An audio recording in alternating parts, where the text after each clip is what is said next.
Hey, if you're new to my channel, then consider liking and subscribing. It would really mean a lot to me, and honestly, it'd make my day. If you already did, thank you so much. Oh, and by the way, if you like listening to fan fiction, check out my other channel. The link's in the description. Marine? Never, by Samrit. Luffy was kidnapped by Garp just after Ace and Sabo left to be pirates. Of course, Luffy doesn't agree to become a Marine. So do Ace and Sabo. A fight for freedom will break out. Involving a few destroyed Marine bases, the Whitebeard pirates, Garp's Fist of Love, Straw Hat pirates, and, of course, the three brothers causing chaos.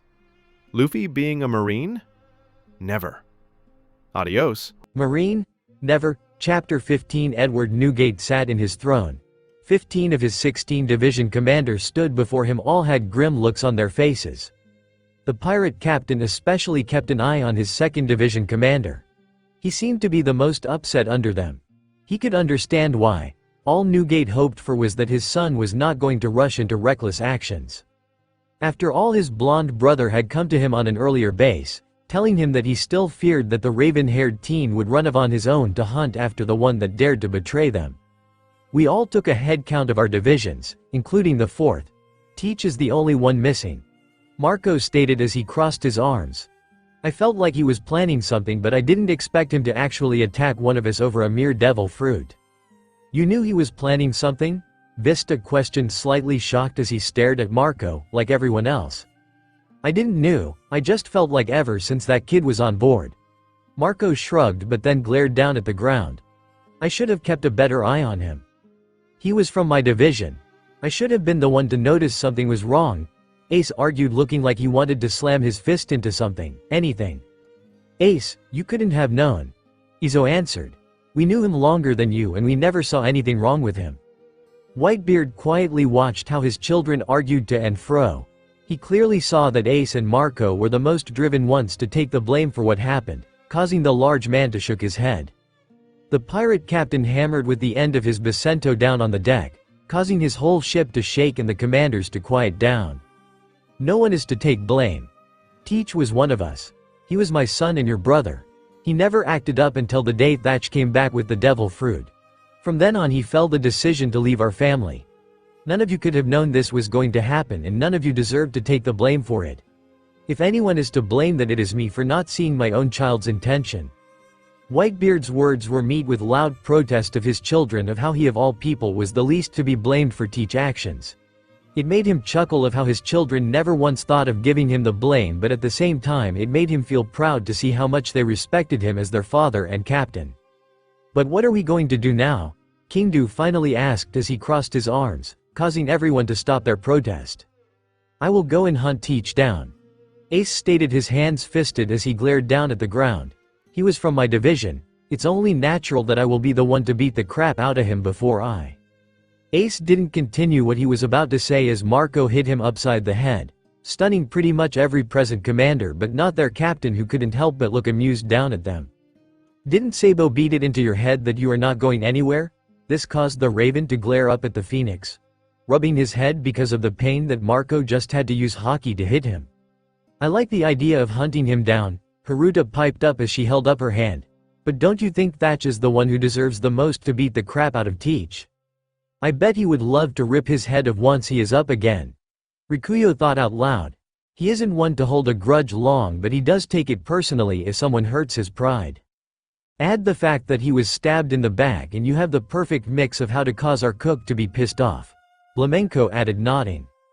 I can see the doc having to tie him to the bed. Speed Jiru chuckled. I would suggest we keep track of where Teach goes to for Thatch so he has it easier later, Curiel told them as he thought about it more. But that takes down all the fun of hunting someone down. Atmos answered, slamming his hands together. Besides, it would be nice to give him a good taste of the fear of being hunted down by us before we take actual action. Isn't that a little too sadistic for your standards? Haruta asked, curious, eyeing her brother, but then shrugged it off. I like the idea anyway. Marco groaned loudly. Even without having Thatch in such a discussion, his family can manage to get off topic, seeing how they were now discussing psychological ways to torture Teach so that Thatch would have no problems if he was going to rip that man's head off.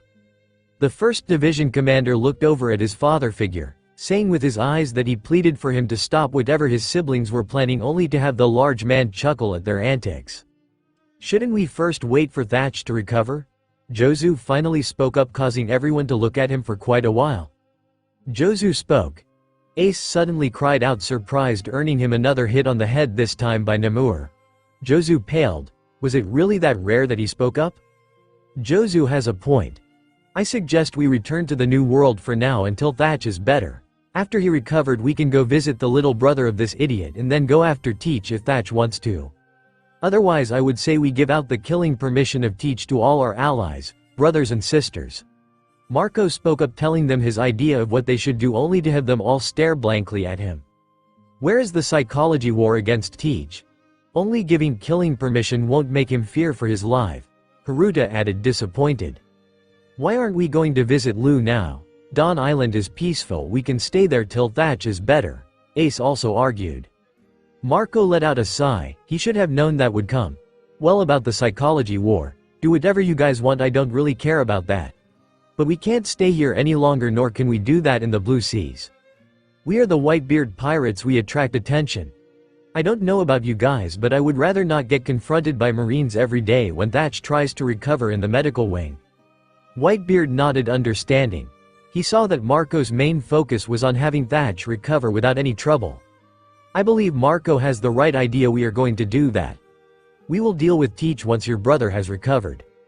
Reluctant, everyone agreed. Ace being the only one that still muttered out how he disliked both facts of not seeing his little brother and not being able to hunt after Teach.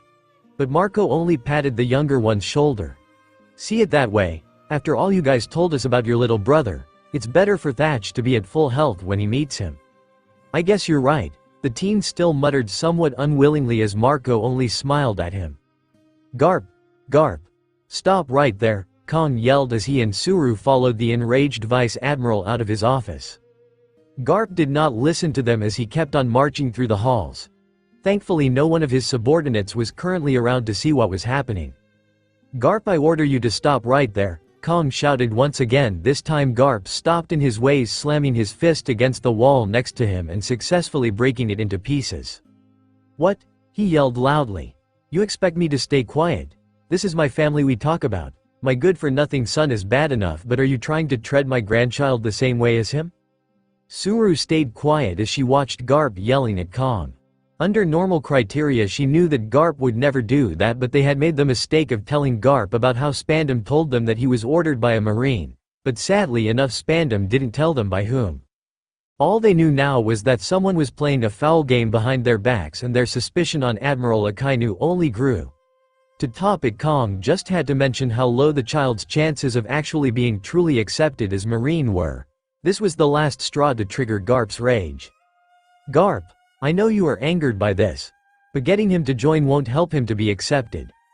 The fact that one of our own tries to kill him is also a huge stone in his potential to be an admiral one day, but he won't make it if he doesn't put his heart into it, Kong calmly stated as he watched Garp taking deep breaths before he slowly calmed down. He inherited our family's stubbornness, but once he found his place here he will be a great Marine.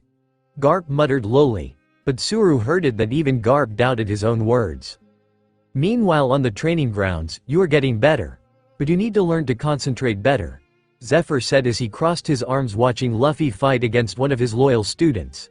He was still not sure what to make out of the fact that Garp had practically made the boy his responsibility for the next year or more, only so that he would be fully able to train the rubber boy. The boy was making good progress, but Zephyr had still a huge moral problem with the boy's mindset. Whenever the kid could, he would yell about how he was going to become king of the pirates, and that conflicted Zephyr deeply. Somehow Luffy had started to remind him of his own deceased son. The hopes that lay in his eyes and the cheerfulness the boy possessed were something that reminded him of his son. Zephyr was sure that the rubber boy with all his antics had grown on him. But his hate for pirates was causing him to act cold around him from time to time. He did his best in changing the boy's mindset, but whenever he was about to talk with him, Luffy found a way around it and kept saying that he was going to be a pirate one day no matter what. Zephyr held up his hand, telling his student wordlessly that the training has ended. The Marine walked over to Luffy, who panted as he plopped down on the ground. Nay, purple-haired G-san. What did you mean you were only teaching me 2 out of 3 things? Luffy asked as he looked up at the man. That means what I said. I am going to teach you about Kenbunshoku and Busashoku haki. That are 2 of the 3 types that exist. Zephyr sat down next to the boy who watched him curious. And why only these 2? I want to learn it all, Luffy whined as he lay flat on the ground now. Because, that's everything I can teach you. Houshuku haki is very rare and can't be obtained by training. Only 1 in a million is able to obtain it, and even then it's something that even I don't know how to train. Mentally, Zephyr also added that he wasn't even 100% sure that Luffy possessed this kind of power and ability. All Luffy did was to blankly stare at nothing until he stuck out his tongue. I want food. I need some meat. Zephyr chuckled as he stood up and lifted up the boy on his shirt to help him stand up. I suggest we go and get something to eat. I can't have my students go into training hungry. A summer island on the Grand Line, Paradise, Bean, a red-haired man whined as he sat on an empty barrel. We've run out o sake again. Ben, a tall man with black hair that was turning gray, let out a long sigh before he stood up and stretched his tired legs. Well, Captain, if you hadn't had that drinking contest with Usopp and Lucky Roo, you would still have enough till the others would have come back with the new stuff. But Bean, red hair Shanks whined once more until he suddenly sobered up and narrowed his eyes on some rustling bushes. A man with a black coat and hat who carried a huge cross on his back stepped out of the bush holding a bottle in his hands as he eyed the red-haired. You haven't changed at all, red hair. Haki, Shanks yelled out as he attached himself on the newcomer and of course reached for the bottle in his hands. You're a lifesaver. Mihawk looked over to Ben, who shook his head trying to remind himself that this was his feared captain, a Yonko, for heaven's sake. The Shichibukai with the Yonko attached to his arm was momentary, not too sure what to do before he placed his hand on Shanks' face and pushed said man away from him. Ben took this chance and to take the bottle from Mihawk and his captain and poured the Shichibukai a glass. He momentarily thought about if he should give his drunken captain another glass before he shook his head and just tossed the bottle over to the red hair, who caught it easily. So what brings you here, Haki? Shanks asked, his drunken state returning to him as he sipped from the bottle. Nothing much. I just wanted to know if you knew what the kid you told me about is up to, Mihawk stated as he sipped from his glass. Not noticing how the eyes of Ben, Usopp and Lucky Roo, the later 2 woken up from their drunken coma, were on him. Luffy? Shanks asked, surprised before he grinned. Maybe he is out on the seas already. Lucky Roo was the first to laugh. He must be 15 or so now. Well, I saw a child with your hat in the Marine headquarters during the last meeting and wondered if this was the kid you lost your arm for. The Shichibukai answered slowly as he eyed the pirates around him, wondering how they would react now. After all, he remembered how Shanks told him very fondly about the kid. There was a long pause of silence until the pirates around him broke out laughing. Even Ben tried to suppress chuckles. Mihawk blinked, surprised. This was not the reaction he would have expected at all. Did you hear? Lucky Roo started. Luffy at the Marine headquarters? Usopp laughed loudly. Really, that stubborn kid? Ben added, chuckling. That must have been a mistake. Shanks laughed the loudest as he tried to image Luffy in a Marine uniform, but only burst out into more laughter. Mihawk for once was not sure how to handle the drunken Yonko before he let out a long sigh. He was pretty sure that he didn't mistake Shanks' old straw hat on the boy's head. Was it really that unbelievable for Shanks to find the boy there? Mihawk shrugged it off as he sipped from his glass and listened to the pirates around him telling once more stories about the rubber boy. Desert Island on the Grand Line, New World, Dragon, sir. We have retrieved words from Bartholomew Kuma. A man with a gray coat said as he approached the man that stood outside, his gaze directed to the east. King of the Sea Jimbei really did resign as one of the Shichibukai. What are we going to do now? Should we take action now? Dragon stayed quiet for a while longer before he spoke up. No, we need everyone to prepare in the background. We can't afford having the government discover our locations. Understood. The man with the gray coat bowed and walked away, but now someone else walked up to Dragon. Kuma didn't only report the truth about Jimbei's resignation. Dragon glanced over his shoulder shortly. What else did he report? Ivankov. There was a child wearing a straw hat at the headquarters rumored to be Garp's grandson. It was quiet as the harsh desert winds blew past the 2 figures. Sand was harshly blown around, but it didn't seem to affect the two as the spoken words sunk into Dragon's mind. A chuckle escaped the man as he gripped the railing and smiled mildly excited out to the desert. Interesting, I wonder what paths fate holds for you.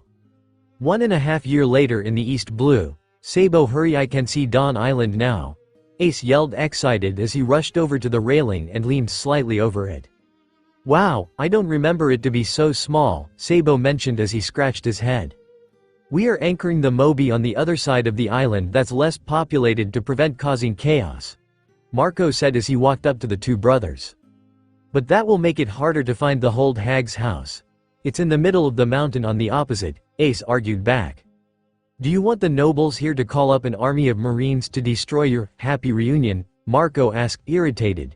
He was after all only trying to keep them all out of as much trouble as possible. I wouldn't mind a little workout, a cheery voice behind him said before an arm was slung around Marco's shoulder. I am more surprised that the doc lets you leave the bed now, the blonde answered as he flicked of the arm on his shoulder. Being tied on it Forna don't ruin the mood. That answer a little depressed before a bit fear was shown in his eyes. It was funny watching you try to escape the dock. Ace and Sabo chuckled before both looked back at the island before them. I can't wait seeing Luffy again and having you guys meet him. Ace voiced out his thoughts, Sabo agreeing with him. Ooh-ah, clunk drop thud. Who the hell are you and why are you on my boat? An orange-haired girl yelled surprised as she spun around and pointed her staff at Luffy who just suddenly fell on her boat. Eh? Luffy asked pointing at himself and looking around and grinned. I'm Monkey D. Luffy, and, who are you? That's none of your business, now get off my ship, the girl yelled, protectively standing before some sacks. Luffy only tilted his head to the side before he bonked his right fist into his open left hand. Right, I am here to beat up that pirate that attacks the cruise or I won't be able to get some food now. The orange-haired girl paled as she lowered her staff. So you are a Marine? Luffy noticed how the girl nervously pulled her left sleeve of the shirt she was wearing down before he stuck out his tongue as he plopped down in a sitting position. Nah. But G-chan wants me to be one. Scowl Face even tried to make me wear the uniform. The girl let out a relieved sigh before she snapped back, putting up her guard. How did you end up here? Oh, I came with the Marine ship over there. I rocked myself over here but kinda overshot it and smacked against this ship. Luffy paused, pointing at the pirate ship next to them. She. Luckily your ship was down here so I didn't fall into the ocean cause I can't swim, I would sink like a stone. The girl paled once again, trying to figure out if the boy before here was trying to deceive her or was simply stupid. She settled for the later. Marine? Never. Chapter 16. The girl let out a relieved sigh before she snapped back, butting up her guard. How did you end up here? Oh, I came with the Marine ship over there. I rocked myself over here but kinda overshot it and smacked against this ship. Luffy paused, pointing at the pirate ship next to them. She. Luckily your ship was down here so I didn't fall into the ocean cause I can't swim, I would sink like a stone. The girl paled once again, trying to figure out if the boy before here was trying to deceive her or simply stupid. She settled for the later. A few minutes earlier, I am hungry. Luffy whined loudly as he lay on deck, ignored by the Marines around him but still earning some irritated looks. Miat. The rubber boy tried once more, still not gaining the attention of anyone, seeing how they all were busy preparing for battle. Bogart walked up to Luffy and stood next to him, looking down at the boy, usual scowl on his face and eyes shadowed by his hat. The Marine was trying to remind himself that the boy was supposed to learn about the work of a Marine on this ship. After all, the boy was accompanying him on Garp's order. The food will be severed after we arrested the pirate who attacks the cruise. The captain requested help from nearby Marines. Bogart eyed the boy on the ground only to see how he stuck out his tongue. But I want to eat now. Luffy still whined, not caring at all about what Bogart said. If you want to eat, then help us to arrest the pirate Iron Mace Alvida. The faster she is arrested, the faster food will be severed. Bogart responded, his eyes returning to look at the two ships in the distance. One was clearly a pirate ship and the other the cruise.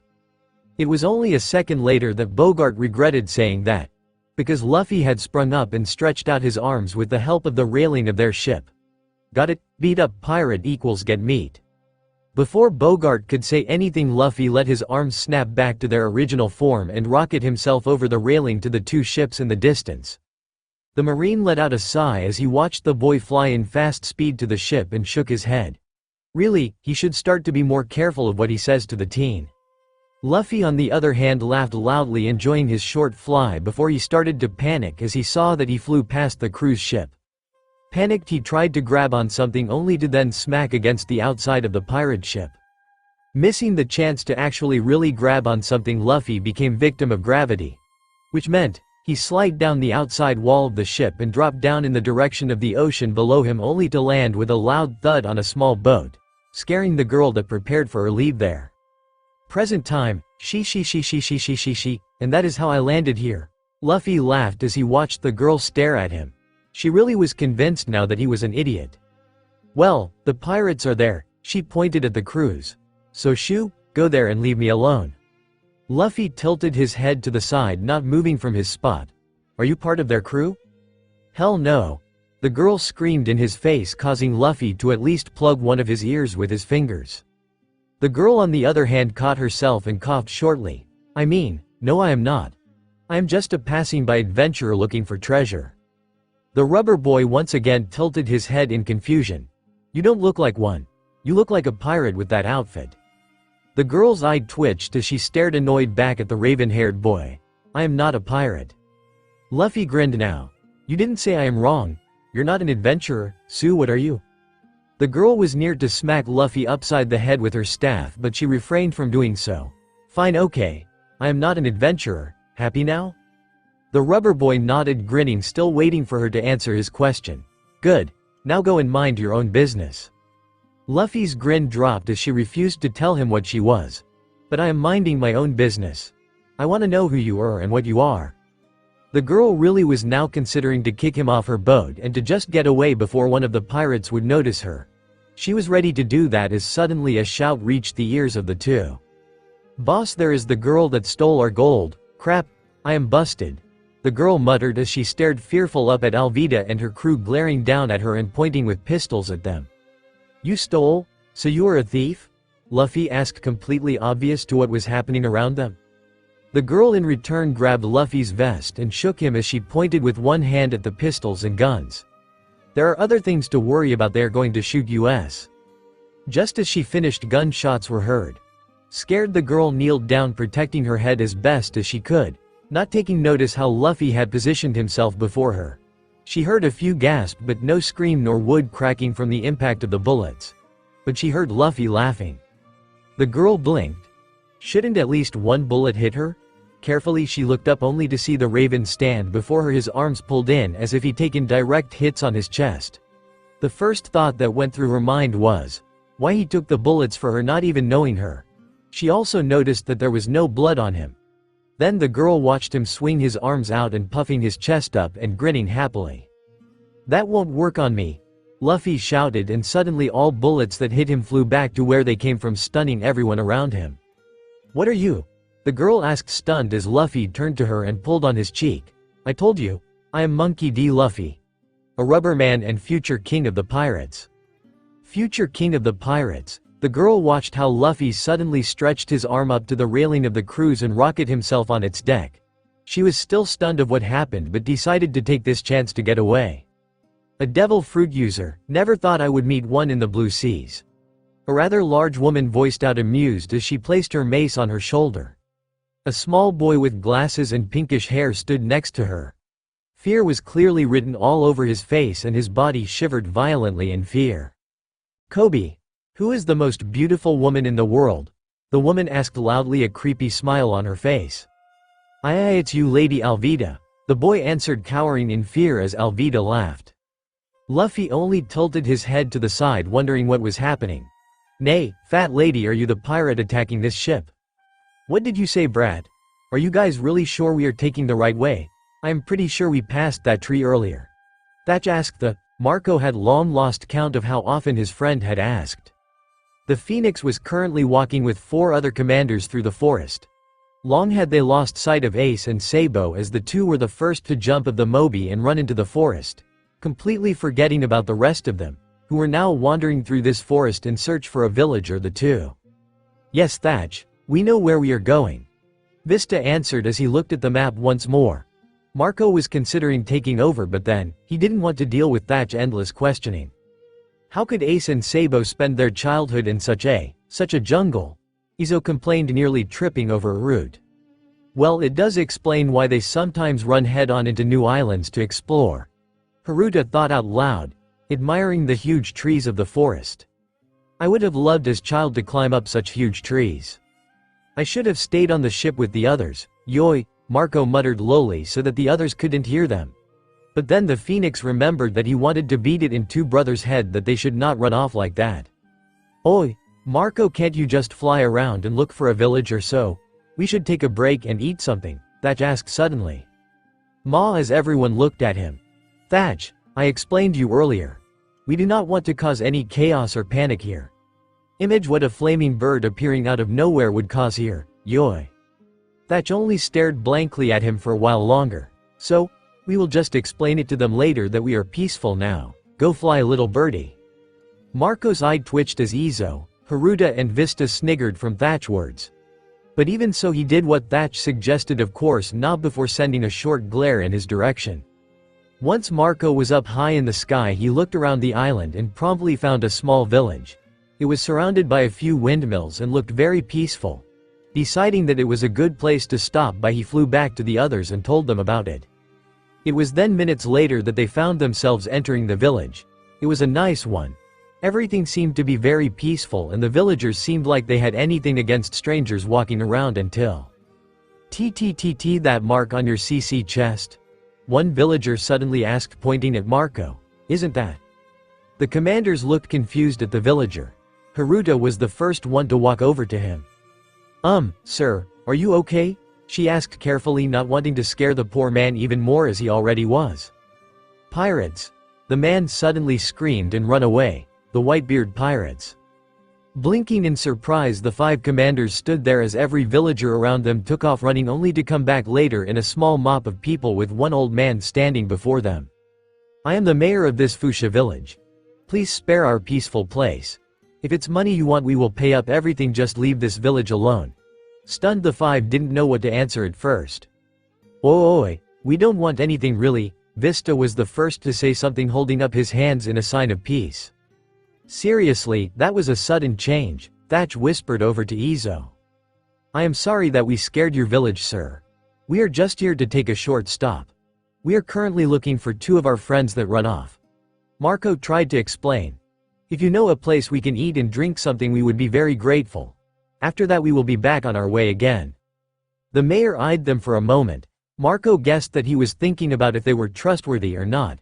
He honestly couldn't blame the man. Most pirates nowadays weren't all too friendly anymore. Makino here leads a bar. You can drink and eat there, but promise not to harm our village, the old man finally answered.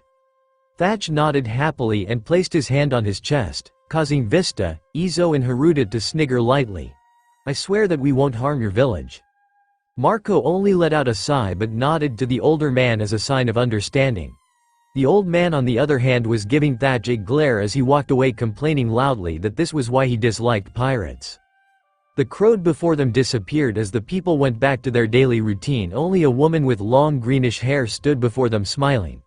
Please don't mind our mayor. It doesn't happen all too often that friendly pirates visit us. You can follow me to the bar. Makino led them to the party's bar. As the five entered, they looked around for a table, seeing how the bar was filled with people. Marco noticed that they didn't look like any of the villagers but shrugged it off as he sat down with the others. Maakino. I need another drink. A orange-haired, rather large person half yelled who sat by the bar. Boss, I think you had enough drink already, a smaller man with a turban on his head said quietly. I decided when I had enough. The orange-haired instead yelled at the poor small one. Thatch shook his head. Pretty rude, that guy. Woman. Haruta corrected, also watching them interact. Woman? She looks like a he, Vista mumbled quietly. A woman knows when she sees another one. Haruta only answered. She is still rude. Thatch responded, irritated as he watched the woman yell at someone with a chicken hairstyle. Marco only quietly watched them, half listening to what his friends were saying about them until he caught something that sparked his interest a little. "I haven't heard from the kid in ages. That bastard makes me take care of them and then just takes one away just as the other two brats left." "But boss, didn't you always complain about them?" the chicken-haired one carefully asked. "They are still my brats." The woman kept yelling before she suddenly slammed down papers on the bar, surprising Makino, who just brought her over a new drink. "And these two UNGRATEFULL brats got their bounties raised. Don't they look happy?" Makino commented as she looked at the bounty posters and walked over to a wall. Right at that moment, Marco noticed that on that wall were only the old bounty posters of Ace and Sabo. He watched how the young woman now added their new posters and smiled happily. "Nay, do you think they know them?" Haruta suddenly asked, causing Marco to snap out of his thoughts. "Looks like it." Izo agreed as he watched the people in the bar cheer once they also noticed the new posters on the wall. "You don't think she is that woman who—" Thatch started as suddenly the doors of the bar flew open. "Makino, we can find the old hag and her people nor Luffy anywhere." Vista, Izo, Haruta, Thatch and Marco watched in surprise how suddenly Sabo and Ace stormed through the door, nearly crashing into the bar. Well, now they didn't need to search for the two anymore. "Who are you calling old hag, you ungrateful brats?" Dayton screamed as she was held back by Magra and Dagra to stop her from attacking the two. "Ace, Sabo," Makino happily answered as she walked over to the two and smiled brightly. "It's nice to see you two again." "Oh, so they were here all along," Ace mumbled and looked around searching for something. "It's nice to see you too, Makino-san," Sabo greeted as he bowed a little to the woman before he elbowed Ace to make him greet her too. Makino, where is Luffy?" Ace finally answered as he failed to find his brother under all the people in the bar. "Is he out hunting alone in the forest? We didn't find him in any of our old hunting places," Sabo added, worry flashing in his eyes. "Nor was he on our makeshift training grounds." Makino's smile dropped for a moment before she regained it, while Dayton in the background started to loudly complain again about not having seen Luffy for a while. This worried the two brothers and they exchanged looks. Marco, Thatch, Vista, Izo and Haruta meanwhile had walked up to the two, joining them. "What? You didn't find that little brother of yours?" Thatch asked, curious. "Ah, you know each other?" Makino suddenly asked, and Marco caught the hint that the woman was trying to avoid the topic of the little brother. "Yay, we are from the same crew," Ace answered, turning his back to her and showing off his back with the Whitebeard mark tattoo. "Wow, so you two are part of the strongest pirate crew?" Makino laughed nervously. "Not surprising. AC boy here is even our second commander," Thatch answered proudly, for the two not taking the hint of how obvious now it was that she was avoiding the topic. "Luffy? Second commander? That's great, Ace. Congratulations." The woman cheered, a little too cheerful in Marco's eyes. "So where is Luffy?" Sabo asked, a little irritated of how they could get off topic so easily. "Ah well," Makino started but was then interrupted by Dayton yells. "That brat just suddenly disappeared on the same day you two left, only for me to find out that Garp took him for some stupid reason. It was death quiet in the bar." Makino looked nervously at the two brothers. Dayton hiccuped. Marco was suddenly reminded of the kid he had met.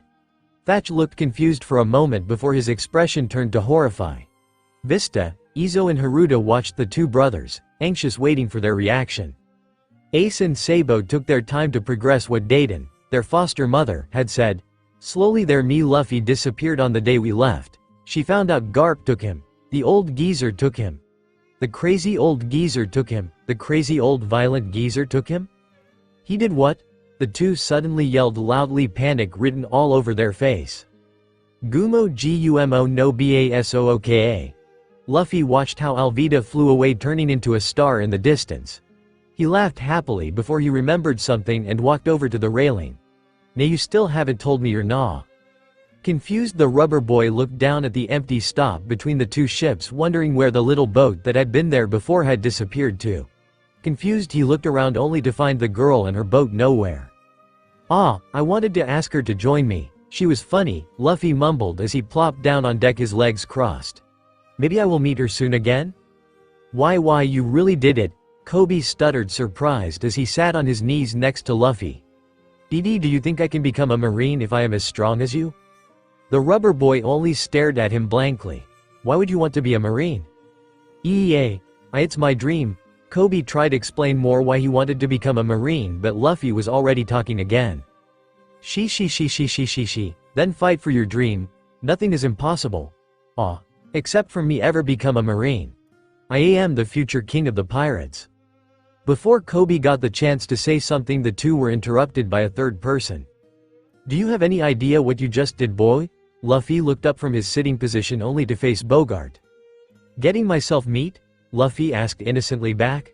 You just sent Iron Mace Alvida flying. The marine answered, his tone sent down shivers Kobe's back. I beat up the pirates attacking this ship. Means I am getting food now, Luffy argued back. Sending her flying is not the same as arresting her. Bogart answered calmly, his scowl deepening. So? Luffy asked, tilting his head to the side, not getting the point. You are getting meatless meals for 1 week. Without looking back, Bogart walked off, observing the other marines that started to tie up the reminding pirates that Luffy had not sent flying. The rubber boy on the other hand stared wide-eyed after him before he sprung up and attached himself on the marine's leg, stunning Kobe, who watched them quietly. No, don't take away my meat. Sweat dropping, the young boy watched the two interact and didn't know what to say as he quietly watched them. Slowly he wondered if this was how a marine's life looked like nowadays. Marco, they are scaring me, Thatch whispered over quietly to the blonde. Haruto was halfway hiding behind Vista, who was as white as a ghost. Izo was looking like he considered running back to the Moby as fast as he could. Marco side-eyed Thatch before his eyes went back to the two brothers. One was set aflame and started to burn down innocent trees. The other was ruthlessly smashing down trees with all his strength. Marco even swore that he felt the use of haki. Don't you think we should stop them? Vista asked quietly. They will tear the whole forest down. Or burn it down, Izo added as he watched Ace taking on a rather large tree, burning it in a matter of seconds. It was a wonder that the Raven hadn't started a forest fire yet. I think it's best to leave the two alone for now, Yoi, Marco answered, crossing his arms as he watched the two brothers, but suddenly the two stopped burning, tearing down the forest. 4 of the 5 commanders paled as they saw the evil glint in the eyes of the two brothers as they grinned. Marco was still looking at them impassive, as he thought about who should explain to their Oyaji why the two raged through 1/10 of the forest. How dare he takes Luffy away, forcing him to be a stupid marine, That's the last straw, he went too far this time. It's time to take revenge on the old geezer, let's see how his training paid off. This means war. 2 mad laughs echoed through the forest, and Marco was considering if now was a good moment to tell the two that they probably had met their little brother before without them. But then he considered they're currently switched on overly protective brother mode and decided against it. Not wanting that more of the forest gets destroyed, or daring that he would have to take on the two brothers in their rage. Marine? Never. Chapter 17, Makino. What are these damn pirates still doing here? Whoop Slap complained loudly as he walked through the door of the party's bar. Shouldn't they have already left? Aw, come on, old man, we are not that bad, are we? Thatch asked in good manner, placing his hands on Whoop Slap's shoulder. Turned out that was a big mistake on his side. Whoop Slap turned around faster than Thatch expected and started to hit the poor cook with his walking stick over and over again. Not that bad. You damn pirates are poisening the minds of our innocent children. Garp did good in taking that brat with him. Ow. Hey, slow down, ow. What are you even talking about? You know perfectly what I talk about, you pirate. I do not, ow. Hey, that hurts. Shut up. You found what you look for, leave. Ow. Would you stop hitting me, please? Ow. I will stop when you leave. Stop it. Ow. Please. Ow. Is it me, or does he have something against Thatch especially?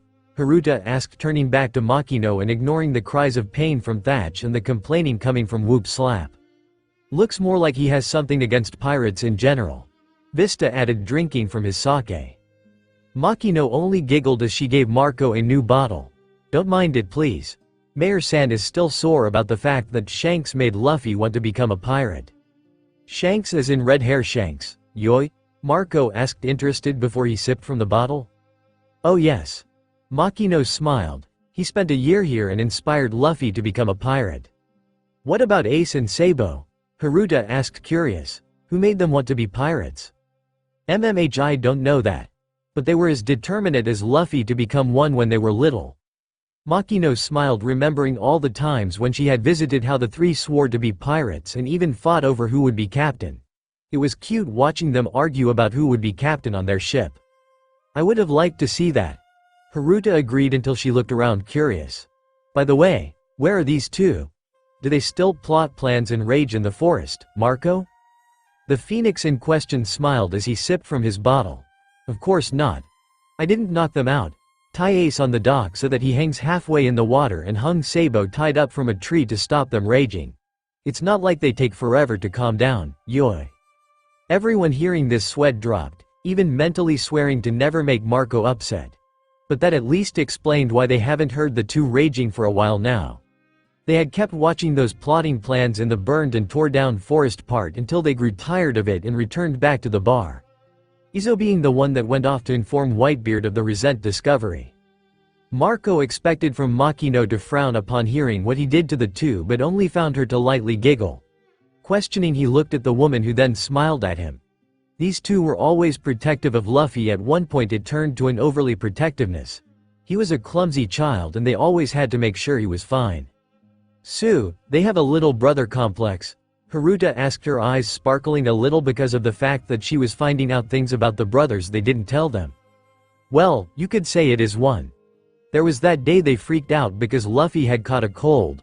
Makino thought out loud, trying to remember when their protectiveness was shown. They freaked out because the kid caught a cold, yoi? Marco raised an eyebrow.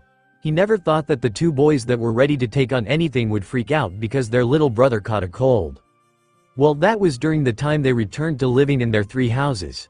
It was a surprise when Ace one day came running through my door demanding from me to come with him. Makino giggled lightly. Next, you're telling us is that they took manner lessons or so, Vista mumbled but looked up as Makino was now laughing as if she remembered something funny. No way. Haruta nearly yelled as she leaned on the bar. They took manner lessons?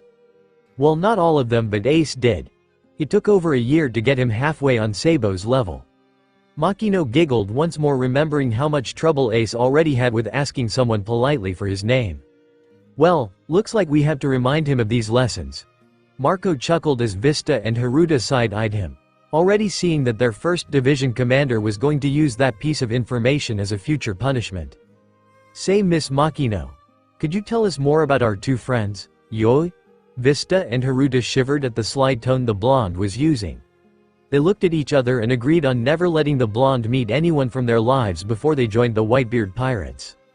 In the background, Thatch was still busy with avoiding Whoop Slap's walking stick, completely forgotten by his friends as he fled the bar, the mayor still hot on his tail and daring to beat him up, since Thatch refused to harm the old man in any way. Luffy peeked over the kitchen counter at the cooks preparing the meals for the Marines on board. He quietly watched them, followed every move they did. He quietly waited till they all didn't pay attention to some of the grilled meat anymore. Slowly the rubber boy extended his arm, letting his hand inch closer to it. Luffy grinned as the meat was in his reach now and was about to grab it as suddenly something hard smacked his hand and Luffy withdrew it, crying out in pain, getting the attention of everyone in the kitchen. Boy, I told you. You're getting meatless meals for 1 week. Bogart said as he stood next to the grilled meat Luffy was about to grab, a wooden spoon in his hand as he crossed his arms looking down at the boy. But Luffy started but was cut as Bogart silenced him. No means no, boy. Now go prepare, we are reaching the Marine base soon. The Marine left a pouting Luffy behind. The rubber boy looked around in hope for the meat, only to find out that Bogart had taken it with him to prevent Luffy to get to it. Meanie, Luffy mumbled out quietly as he rubbed his hand. Suddenly a plate with some meat pieces was held out to him and the rubber boy looked up, eyes sparkling. One of the chief offered it to him, one finger pressed against his lips telling him to keep quiet. The others behind him smiled at the boy, some giving him a thumbs up. Thank you. Luffy cheered but then clapped his hand over his mouth and looked hurriedly around. As he saw that Bogart was not anywhere near them, he took the plate and thanked them quietly again before he stuffed the meat in his mouth. Patting his stomach happily, the rubber boy walked back out to the front deck. Leaning over the railing, he watched how the island before them slowly came closer. Luffy didn't really understand why he was here. All he knew was that Bogart had to go there for some inspection because of an anonymous complaint that came from the townspeople. But Luffy was more interested about the rumor that he heard from Kobe. Roronoa Zoro was supposed to be around there. Luffy had heard from him before from some other marine.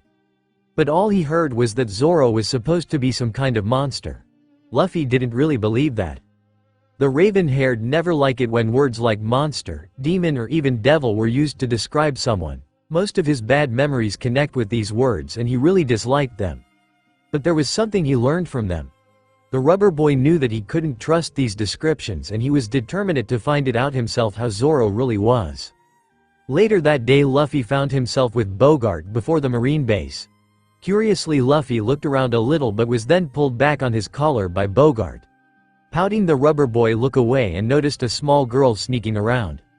Slowly the raven-haired looked over to Bogart, then back in the direction the girl disappeared to and back to Bogart again. The gears in Luffy's head started moving and the boy grinned. He waited a little low. Bogart was talking with one of the marines of the base. As quietly as he could he moved his feet inch by inch away. The inches turned to small steps, to regular steps, to huge steps. When Luffy deemed the distance far enough he started to run after the girl. Slowly Luffy came to a halt as he noticed a ladder on the wall that surrounded the marine base. Curious, Luffy climbed up the wall and narrowed his eyes at what he saw. One person was tied to a cross and pretty dirty and wasted. The girl from earlier stood before him and held some rice balls in her hands, and then there was a blonde boy with purple suit accompanied by 2 marines. "Blee, they are sweet. Don't you know rice balls are supposed to be salty?" The blonde-haired boy threw the rice balls on the ground and stomped on them. His arrogance was shown with every movement he took. But what irritated Luffy the most was when the boy ordered one of the marines following him to throw the small girl over the wall. Luffy saw that the marine didn't want to do it, but the blonde shouted something in the marine's face. Reluctant, the marine moved to do what the blonde had ordered. That was the moment Luffy decided to interfere. He jumped over the wall and calmly walked up to them. "Why are you following Blondie's orders?" Luffy asked, his eyes narrowed at the blonde. "Who are you? Do you want that I tell my daddy to kill you?" the blonde yelled, but then pointed at the marine by the girl. "You do already what I told you." The man tied on the pole watched them quietly until his eyes met Luffy's and he could tell that something was going to happen soon. As Luffy stepped into the marine's way. "I don't care who your dad is. My daddy is the captain of this marine base, so you better listen to what I say," the blonde stated proudly, arrogance lacing in his voice as he puffed out his chest. "So what?"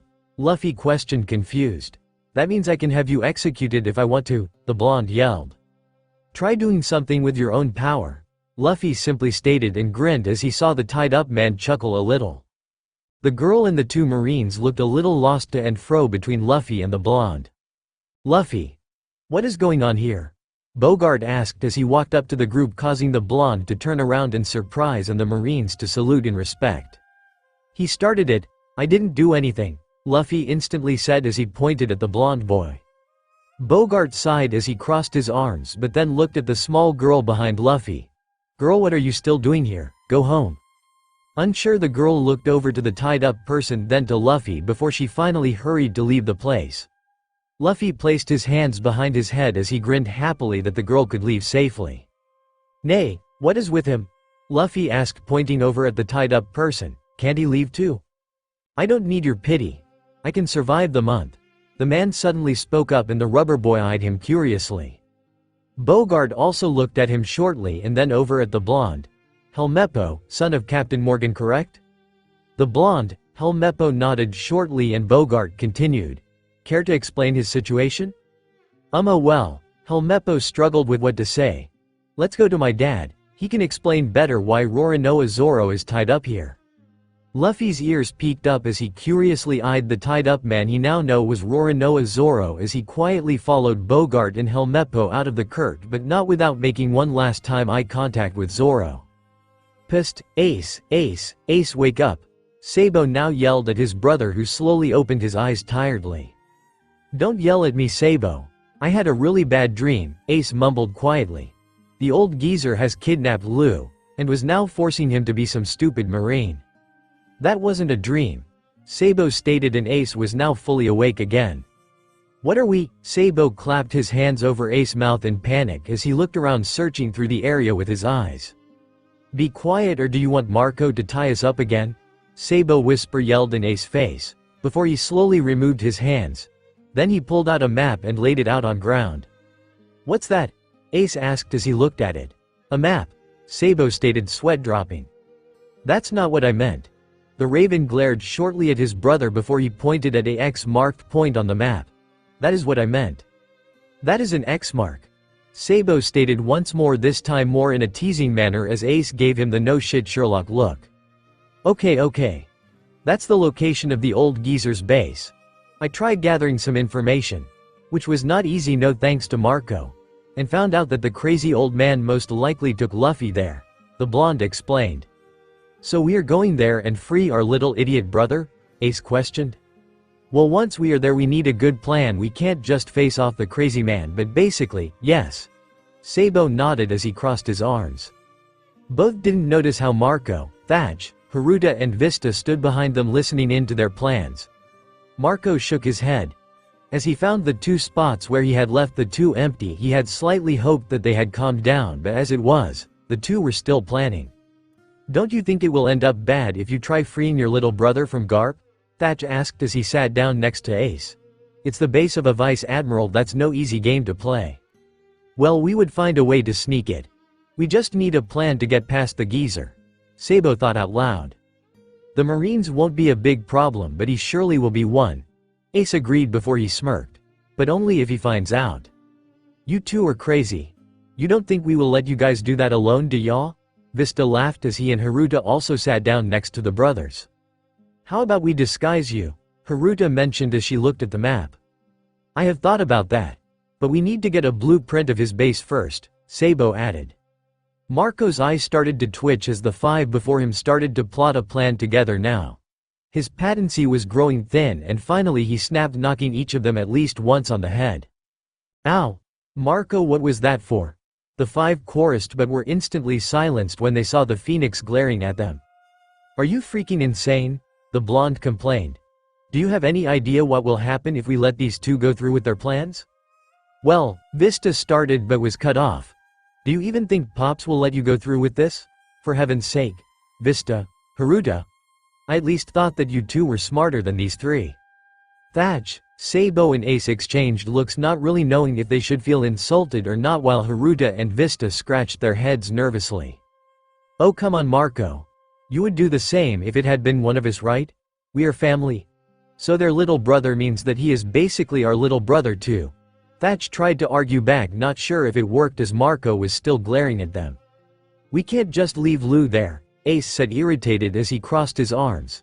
I am not letting him suffer because of that stupid old man. Yay! Luffy is our little brother, we have to take care of him, Sabo added. Everyone deserves freedom. We can't let the old geezer take it from Lou. The air tensed as the five waited for a reaction from Marco. Anything was fine, but the blonde kept on glaring at them. Ace opened his mouth ready to say more as Marco suddenly let out a long sigh and sat down next to Thatch on the ground, stunning the rest of them. Fine. But one of you will have to explain it to Oyaji. I refuse to do that, nor will I take any responsibility if anything goes wrong. Thatch swung his arm around Marco's shoulder and grinned happily. I knew I had you the moment I said that he is basically our brother too. Marco side-eyed him before he shrugged off Thatch's arm and smirked. Nope. Sabo had me the moment he mentioned freedom. Yoi. Thatch's smirk fell as the others sniggered. So what's the plan? In the middle of the night, Zoro's eyes suddenly snapped open as he felt someone messing with the ropes that end pole. Irritated and angered that someone tried to mess with his deal, his eyes fell on a straw hat he had seen earlier. What are you doing? The month is not over yet, Zoro yelled as Luffy tried to untie him. Don't care. Luffy only answered as he grinned. You're joining me. The hell I will, Zoro shouted as he glared at Luffy. Why not? Join my pirate crew. That's better than being stuck here, the rubber boy grinned. Wait, pirate crew? Aren't you with the Marines? Zoro questioned, now a little confused. That's a long story, Luffy mumbled, sweating a little as he struggled with the knot. I got all month to listen to it, the green-haired answered. Nope, you do not, the rubber boy stated matter-of-factly. I do. Zoro responded irritated. I have a deal with Blondie. The month is not over yet. Look. For some stupid reason Scowlface doesn't want to do anything. Luffy's eyes narrowed slightly on the knot. But I am not letting you get executed because you're a good guy. Zoro's eyes went wide momentary. What do you mean executed? Executed means executed. Luffy answered, tilting his head to the side. Don't you know that? Of course I do. Zoro yelled back, annoyed. Why do you ask then? Confused, Luffy turned back on trying to free Zoro, who let out an irritated sigh. Luffy, what are you doing? A third voice yelled as Kobe ran over to him, pulling on Luffy's arms. Bogart-san said to not interfere with Captain Morgan's orders. Luffy only pulled his arm back and gave Kobe a mix of blank and irritated look while Zoro quietly watched them. So, I don't like what they are doing. The Straw Hat wearer then answered before turning back on his task of undoing the knot. But Luffy, Kobe tried again but stopped as suddenly lights were directed at them, illuminating the darkness around them and blinding their eyes. "WWW, we are so in trouble," Kobe muttered, scared as he cowered behind Luffy.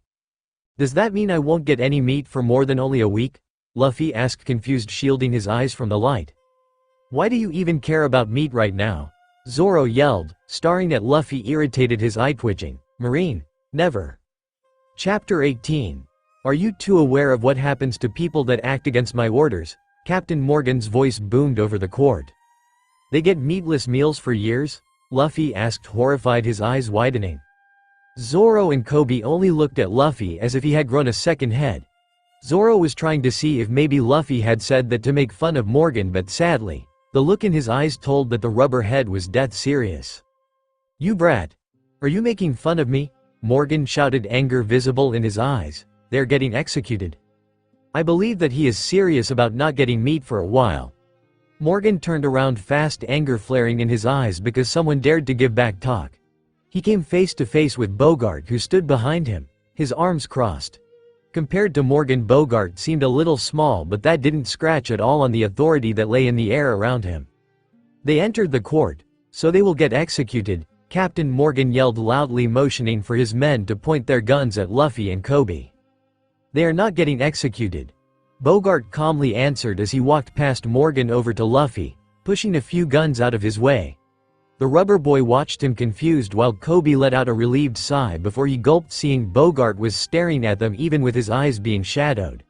The pink-haired knew now for sure they were in big trouble. "This is my marine base. I make the rules here and I say they are getting executed for going against my orders," Morgan shouted as he swung his axe arm in anger, nearly injuring one of his men. Bogart's eyes narrowed at that movement and carelessly. He looked back at the two boys that were his charge and the man tied to the wooden cross. Luffy is the grandchild of Vice Admiral Garp and currently a Marine in training. Kobe is our new recruit. Both are part of my responsibility. I gave them permission. The orders of a higher-ranked Marine nullifies the orders of a lower-ranked. Besides this fact, I believe that even a Marine captain has to follow the general rules of being a Marine, no? Luffy's head tilted, confused, to the side. He didn't remember Bogart giving him permission for anything. He remembered Bogart strictly telling him not to act out of place. Neither does he remember to be some Marine in training. "This is still my base and Morgan was not able to finish his sentence as Bogart's eyes, for once not being shadowed, landed on the Marine captain and shut him up instantly. The Marine around Captain Morgan took stance and saluted as a sign that they understood. "Tisk," was all Morgan countered as he turned around and left the court, but anger could still be sensed around the Marine captain. The Marine soldiers bowed shortly before they followed their captain of the court, leaving Bogart, Luffy, Kobe and Zoro back alone. "Now to you two." Luffy's eyes went wide as realization came to him. Kobe only gulped and closed his eyes, waiting for their punishment. "Luffy, I will add one more week. Kobe, you will get the double shift of cleaning the ship before your training starts," the Marine stated before he turned his back to the two and walked over to face Zoro. "No, that's unfair, Soul Face. I didn't do anything wrong, neither did Zoro," Luffy protested loudly while Kobe pulled on his arm, whispering to him to stop making it worse. "Do you want me to add one more week?" Bogart questioned, making Luffy successfully stop as he stared at the Marine. You wouldn't, the rubber boy quietly questioned, but was completely ignored as Bogart turned his attention to Zoro. The tied-up swordsman stared back at the Marine. Bogart noted that even with being tied up for so long, the man still held a good amount of willpower in them. I would like to question you, Roronoa Zoro. Zoro smirked a little arrogant. And why would I answer the questions of a Marine? Because if you don't, you will be executed for sure. Bogart simply answered, holding his eye contact with Zoro for a few minutes.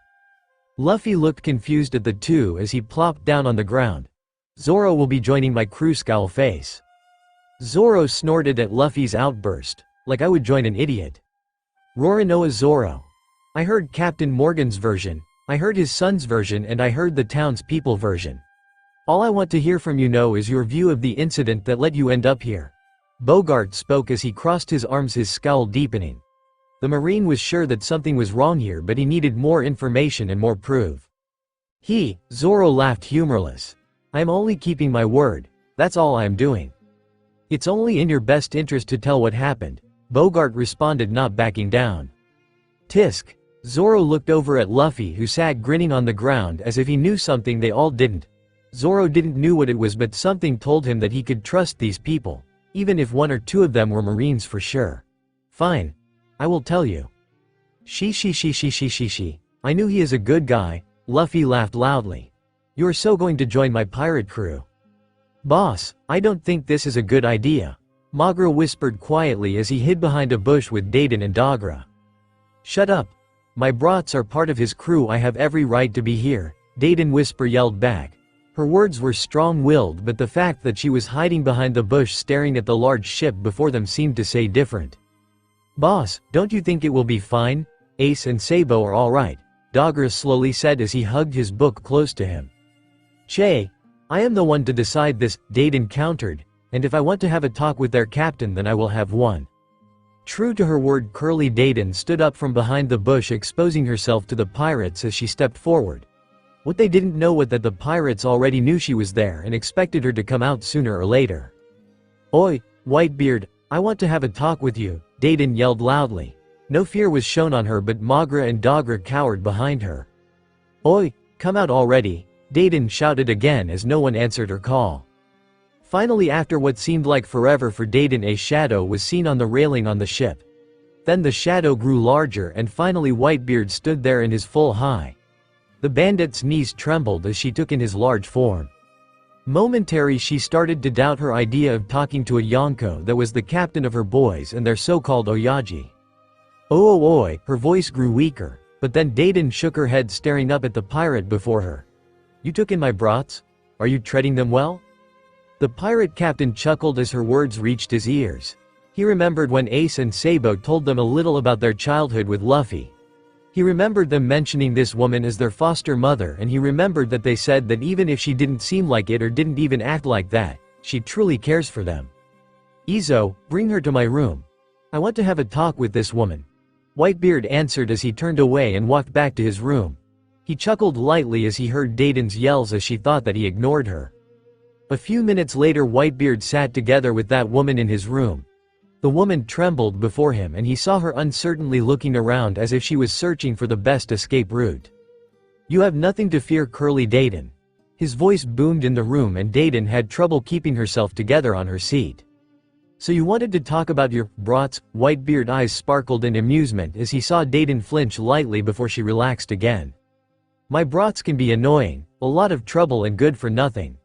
Whitebeard frowned a little hearing this before he heard her add something in a softer voice. But I want to know how they are doing. They are after all my brats. Rude, impatient, stubborn, tricksters, troublemakers, at times the pure evil, but my brats. They are doing well. No harm will come to them under my wing. I won't let anything happen to them. Nugate On noticed the caring look a father holds in his eyes and couldn't help but smile a little. Are you aware what kind of troublemakers you let on your ship? Whitebeard chuckled as he nodded. Are you aware what blood runs through Ace? With what load on his shoulders Sabo lives? Daiden questioned more as she glared down at the ground, remembering bad memories, her fear she felt before forgotten as the care for the three overgrow it. I am aware of that too. The pirate captain voiced out his answer this time. His eyes were looking at nothing in particular. This time it was Dayton who chuckled as she reached for the provided sake bottle that she only noticed now. You know they won't let anything stop them. No matter how much they respect you, they're stubborn. Whitebeard stayed quiet as he let the woman talk. Ace was ready to face a celestial dragon to avenge Sabo's death. It was not easy to stop him. Before that, Sabo was ready to give up his happiness and freedom for Ace's and Luffy's safety. Both were 10 years old back then. Even Luffy at the age of 7 was beaten near to death for keeping a secret only because he wanted to be Ace's and Sabo's friend. It was not easy to find out about that. Whitebeard took in Dayton's words. Quietly stunned, since this was the first time he heard about it. The boys never once had told him about it. Sure, Sabo had informed him about the celestial dragon that tried to kill him. But never once did he hear about Ace wanting to take revenge on one of them, nor Sabo giving up happiness and freedom for his brothers. To top it, he was also hearing now that their little brother showed more backbone as child than some of the grown-up men he had met. They won't let Garp take something from their little brother, the three wanted. No, they need to have. Dayton looked up from her cup. What will you do? Are you going to support my brats, or are you going to stop them? The pirate had kept quiet as he thought about Dayton's words. He knew what she meant. The three needed their freedom, their free will. But the two were still his sons. He couldn't just let them run into trouble. No matter what you are going to do, if you stop they will run off to save the little idiot alone. If you help them they will let it happen and will be thankful for the help. No matter what these idiots will do, I am on their side. Dayton cut in, closing her eyes as she took a sip. It was quiet in the room before Whitebeard was heard chuckling as he reached for his own bottle and drank from it. Dayton watched him and smiled as she sensed the decision the pirate captain before here had made. Your brats are now my sons. Over the years I learned that family is something you need to treasure. More wasn't needed to say as both understood without words. Dayton May was not their real mother, but she was registered as their foster mother. She had watched them grow stronger. She may not have given birth to them, but nothing in this world could change the fact that she felt about them like a real mother would, and she was glad to see that Ace and Sabo had now also found someone that fits perfectly to be their father. The moment the two set foot on the Moby the first time and accepted his mark, they had found a father figure that would look out for them like a real parent would. Join my crew. Do you even know what "no" means? Yep, so you're joining my pirate crew? No. Luffy sat before the still tied up Zoro on the ground. The sun was already rising again and Zoro couldn't sleep at all during the night. First Luffy woke him up trying to free him. Then that Marine with the scowl questioned him, and lastly, Luffy keep bugging him to join his pirate crew. Why not? The rubber boy whined. It will be awesome. Why the hell should I join your pirate crew? Aren't you a Marine boy or so? Zoro yelled back, irritated. Really, he needed some sleep, and some food too. I just need to beat Sleepy Mask, then I can be a pirate, and you are going to be in my crew, Luffy stated as he grinned from ear to ear. If Zoro could, he would face Palm right now. How stubborn could someone be? Look, I will be the world's best swordsman one day. I won't let anything slow me down or get in my way, so. She. I am going to be king of the pirates. It's only natural that my crew will be the best of the best, Luffy cheered. Great, I got my first crew member. The hell, I didn't say I am going to join you, Zoro yelled once again from his spot, irritated how admitting his dream was equal to him joining a pirate crew. She. The rubber boy only laughed, but suddenly an axe was held against his neck. Luffy's eyes narrowed, shadowed by his straw hat, as he looked over his shoulder to find Captain Morgan right behind him. But the Marine captain was alone. No Marine soldiers were accompanying him, nor was his son anywhere in sight. I thought I told you that there is an execution order to anyone who steps onto this court, the Marine stated. I don't care what your Marine friends said. This is my Marine base and no one disobeys my orders. Luffy jumped just in time away to avoid the axe. He skidded to a halt 2 meters away, his right hand holding his straw hat in place as he looked at the Marine captain before him from behind the shadows of his straw hat. Zoro's eyes went wide as he saw Morgan swing his arm at Luffy again, but this time the boy didn't move at all to dodge. Instead, he only lifted his left arm to block the attack. Are you crazy? Dodge? He is going to cut your arm off? Zoro yelled loudly, but was silenced as he saw Luffy's arm turning black and the axe blade broke when it made contact with it. stunning Captain Morgan and momentarily stopping the Marine's movements. He started attacking right. The rubber boy suddenly asked innocently towards Zoro. Scowlface can't blame me because he started it, right? A little perplexed Zoro nodded, not really knowing what was going on in the Raven's head. The green-haired sweat dropped as he saw the grin on the boy's face and suddenly regretted that he nodded. She. Luffy grinned wide as he cracked his knuckles and started to draw his right arm back. Gumo no. Stoop. Luffy's yes snapped up as he saw Helmeppo holding someone hostage and pointed a gun at the small girl's head. My WWW will shot if you hurt my daddy. What a wimp, Zoro muttered quietly. He wanted to be free so that he at least could punch the blonde once. His eyes narrowed as he recognized the girl. What is Rika doing here? Luffy asked confused, his head tilted to the side. I just wanted to bring Zoro-san some rice balls again, Rika quietly mumbled, showing that she wasn't scared at all to be held hostage. Instead she just held up a little package in her hands that hold the rice balls in it. Captain Morgan regained himself in the meantime and stood tall before Luffy. His eyes looked only shortly as this sun. Before he pulled out a gun and held it against Luffy's head. The rubber boy stared at it blankly, no trace of fear anywhere in his eyes. All attention was on them as suddenly a thud was heard from someone falling to the ground. Luffy leaned a little to the side to see past Morgan and grinned widely. Kobe stood there with a blank of wood in his heads. Helmeppo lay before him and Rika was safely standing behind him.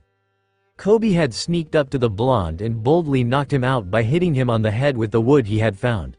Luckily it was enough to knock out the blonde for good. Nice move. Zoro commented smirking, glad to see that the pink-haired did have some bravery in him. Only to drop that smirk as he watched Kobe cower in fear as Captain Morgan's eyes landed glaring on the small boy. Seconds later Kobe took off running, dragging Rika with him into safety. So much to his braveness, the tied-up swordsman muttered lowly as Luffy laughed loudly. Ace and Sabo stood before the plank that leads up to the deck of the Moby. They turned back around facing Makino, Whoop Slap, Dayton, Magra, Dogra and the rest of the bandits to see you two again. Makino smiled happily. Greet Luffy from me when you see him. Ace nodded. We're heading for the old geezer's base. We will probably find Luffy there. Che, you two would have been fine marine soldiers, Whoop Slap complained. Don't you dare die out there, you stupid kids. Ace and Sabo couldn't help chuckle. They sure won't miss Whoop Slap's complaining, but even so it was nice to see the old man again. Don't you dare poison the mind of these two even more, the old man suddenly yelled up the Moby where Thatch ducked behind the railing, causing the crew to break out into light laughter. Everyone had already heard about Thatch being beaten by the mayor and his walking stick. Well, we will be going then. Sabo smiled as he turned to Dayton and her men. I don't remember saying it before, but thanks that you took care of us. Dayton only turned her back to them and humped. You were nothing but trouble, you damn brats. Ace swung his arm around Sabo's shoulder as he also turned to talk to Dayton. Don't worry, we will take care of Lou, leave it to us. Dayton didn't say a word, which made Ace and Sabo only smile as they turned to walk up the deck. The Moby was getting ready to sail off. The two brothers exchanged looks before they leaned a little over the railing. Old hag, thanks for everything. I told you not to call me old hag, you brats, Dayton screamed as she pulled out tissues to dry her tears. You damn brats better stay safe. Dayton-san, I believe they will be. They found good friends on this ship. Makino said as she patted the bandit's shoulder. Didn't you see how willing they were to help these two? It's nice to know that they are in good hands. Luffy will be fine too. They will make sure he will be. Sabo and Ace stayed by the railing for a while longer. Thatch came over to them and leaned on it as he looked up at the sky. You two know some nice people. You still call the mayor nice? Ace raised an eyebrow as he pocked one of the bruises Thatch had gotten from the walking stick. He just didn't want to have you around, Yoi. Marco added as he walked up to the three. Who wouldn't want me to be around? Thatch responded and tried to make a cute face that was only answered by blank stares. You guys are really mean. Well anyway, Sabo cough. We need to work on our plan. Ace nodded in agreement before the two were stopped by Marco. Do you have a description of the kid? Till we reach Garp's base we can send out a few people to gather some information. Luffy? Ace and Sabo looked at each other before Sabo started to search for something in the pockets of his coat. Lou always wears the straw hat Shanks gave to him.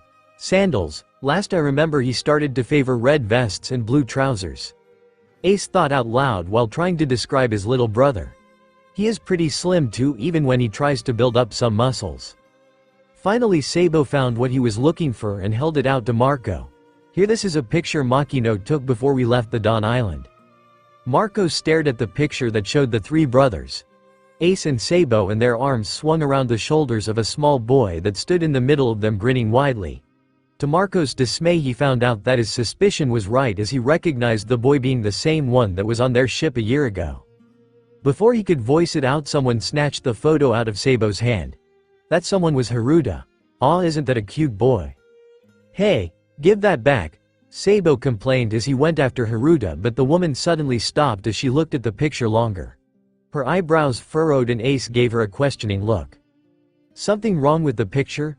The raven-haired asked, but Haruta completely ignored him as she winked Vista over. Nay, isn't that the boy? She whispered over to him quietly. Yay, I think he is. He is what? Sabo questioned, irritated.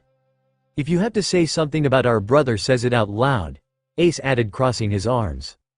Vista and Haruta looked at each other before they turned to Marco, wordlessly asking him to tell them. The phoenix let out a sigh as he also crossed his arms and turned to the two brothers who were still waiting for an answer. He is the kid that visited us when Garp and Oyaji meet up to drink some sake. Yoi. Marco closed his eye and waited for the reaction of the two that most likely will be yelling. When did they? Sabo finally asked slowly. When I sent you two to bring the eternal pose to Thatch. It was quiet for a long moment on deck. Thatch slowly inched away. Haruta and Vista took a few steps away from the duo. Marco stood his ground as he still waited with closed eyes for their final reaction. Why the hell didn't you tell us sooner, Marine? Never. Chapter 19. Thatch, a little help would be nice.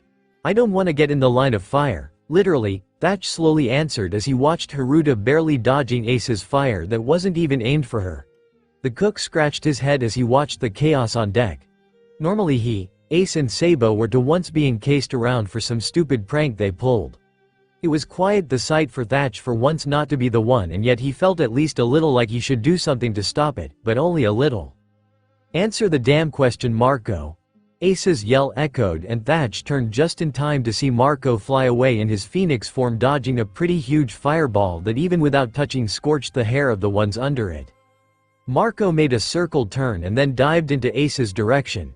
In midair he transformed back and kicked the raven-haired across the deck and sent him crashing into some boxes.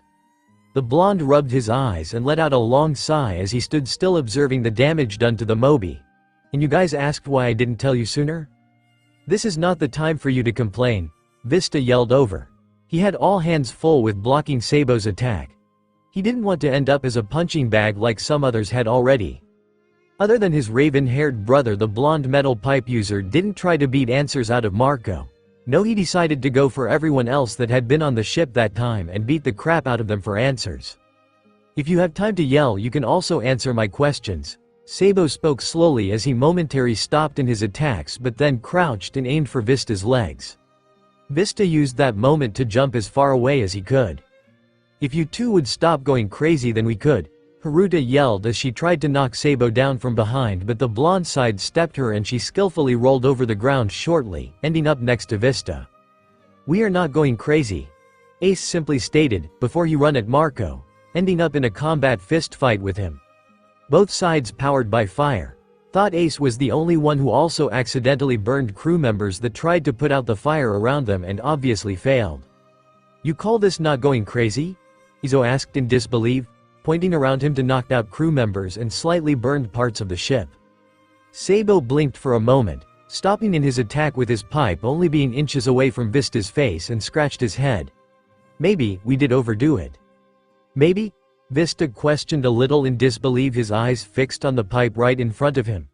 You knocked out 2 entire divisions plus your hits to the head maybe gave poor Rikuyo over their permanent brain damage. I am still alive, Rikuyo mumbled as he lifted one arm from his face down position on deck before it flopped down again with a soft thud, causing Sabo and Vista to sweet drop when they saw it. Okay, we did overdo it, but Sabo smiled a little nervous as he placed his metal pipe back on his back. The blonde was about to say more as suddenly an explosion was heard and everyone turned to the raising smoke. What? Did Ace and Marco blow each other up? I thought they were both made of fire, Thatch mumbled. By now he had moved to sit on the ground next to Whitebeard, who had watched them all chuckling. The two in the 4th Division were the only ones left out and could watch without fearing the two brothers. The pirate captain rubbed his chin as he thought about the place from where the smoke came from. Weren't there the boxes of gunpowder which couldn't be put into the storage rooms? Thatch paled and turned to wait for the smoke to clear. Soon coughing was heard, and as the smoke slowly lifted, two figures stood there, all covered in black dust. Marco, whose hair was now black from the smoke, was glaring at Ace, who was still coughing like there was no end. Silence lay over the deck of the Moby until Thatch broke out laughing. Suddenly the mood on deck did a 180 degrees turn, and everybody couldn't help to laugh at how their two fire users managed to blow themselves up. Even Sabo laughed as he walked over to his brother. Damn it, Marco. Ace pressed out through his coughing but only got hit upside the head from the phoenix. You didn't listen when I told you not to use fire attacks, he simply stated as he crossed his arms. Also, have you finally calmed down, yo? Ace blinked shortly before he got ready to tackle Marco down. The phoenix only let out a long sigh as he closed his eyes. Thankfully, shortly after he heard a thud. Slowly he opened one eye again, only to see the raven-haired laying flat on the ground, not moving at all. He fell asleep. Sabo sated as he sat down next to his sleeping brother on the black ground, not caring that his cloths most likely will be covered in black dust. You calm down, yoy? Marco only questioned once more, raising one eyebrow at the blonde's calm behavior now. If you mean I stopped using everyone as punching bags, then yes. Sabo chuckled lightly. So, why didn't you tell us? We simply forgot. Too much happened at once, so we forgot about the kid. We didn't even know he was your little brother after all. Marco shrugged with still crossed arms. The kid wasn't here long either, but he knew something was not right with Teach but didn't know what. Yoy. Sound like Luffy. He is simple-minded after all. Sabo nodded understanding before he let out a sigh. Still can't believe we missed seeing him again. Marco placed a comforting hand on Sabo's shoulder. Don't worry, you will meet him soon enough again, yoy. The younger blonde smiled hearing this and nodded as he stood up again and dusted off his trousers, which didn't help much seeing how he couldn't get rid of the huge black spot on his behind from sitting on the ground. It was then Thatch deemed it safe enough to join them. The cook crouched down and poked Ace a little, seeing if he really was fast asleep. Hey, is it safe enough to let him sleep here, or should we tie him up? He won't just go off attacking everyone when he wakes up, will he? Sabo couldn't help but chuckle hearing this. Nah, I will explain everything to him. Thought I can't guarantee that Ace won't take revenge in a different way. Thatch's eyes sparkled. A new prank. Marco narrowed his eyes on Thatch, shutting up the cook instantly. He then turned to Sabo, smirking, to which the younger blonde paled. Well, if you explain it to him, you can also tell him that I want you two to clean up this mess, yoy. Thatch took this hint to slowly sneak away as Marco's attention was not on him. So did everyone else who was not knocked out. Until only Sabo and the sleeping Ace were left. Come on, Marco. Do you know how huge the deck is? Sabo tried to argue a little but gulped at the look the phoenix gave him. That's why I expect it to be clean and repaired in 2 days, yoy. What about the planning Ace and I have to do for when we reach the geezer's base? Don't worry. I believe the others won't mind to take this over, yoy. Marco smiled happily as he walked away, leaving behind a stunned Sabo and a still sleeping Ace. Marine ship office, I see, so he is misusing his status in his favor. Correct. And his son is also taking advantage of it? It looks like that. Sir, I would like to ask permission to enable his status and to put him under arrest. Sir, permission is given. I will contact Sengoku for the appointing of a new marine captain for the base. Understood. Bogart let out a sigh as he hung up. With the official testifies from some marine soldiers and villagers, he had finally gained proof of Captain Morgan's wrong ways. To add more, he had managed to get a hold of the marine soldiers that had witnessed the incident that had endangered civilians, and lastly caused the inexcusable way of how Roronoa Zoro was held captive. All he had to do now was give out the official order to all marine soldiers present. Bogart stood up and got ready to leave. The marine ship was flung open and a pink-haired boy stood there panting heavily with a girl whose arm he held in a firm grip. Bogart-san, Luffy, fight, Morgan, Quart, Kobe tried, but he had a lot of trouble squeezing out words during his gasping for air. The marine's scowl deepened. He could only guess that the straw hat-wearing kid had managed to get himself into trouble again. Scratch guess. Bogart knew the kid was in trouble. Without saying anything he walked past Kobe, momentarily stopping before him as if he considered saying something. He noticed Rika looking up at him curiously with slight worry written in her young eyes.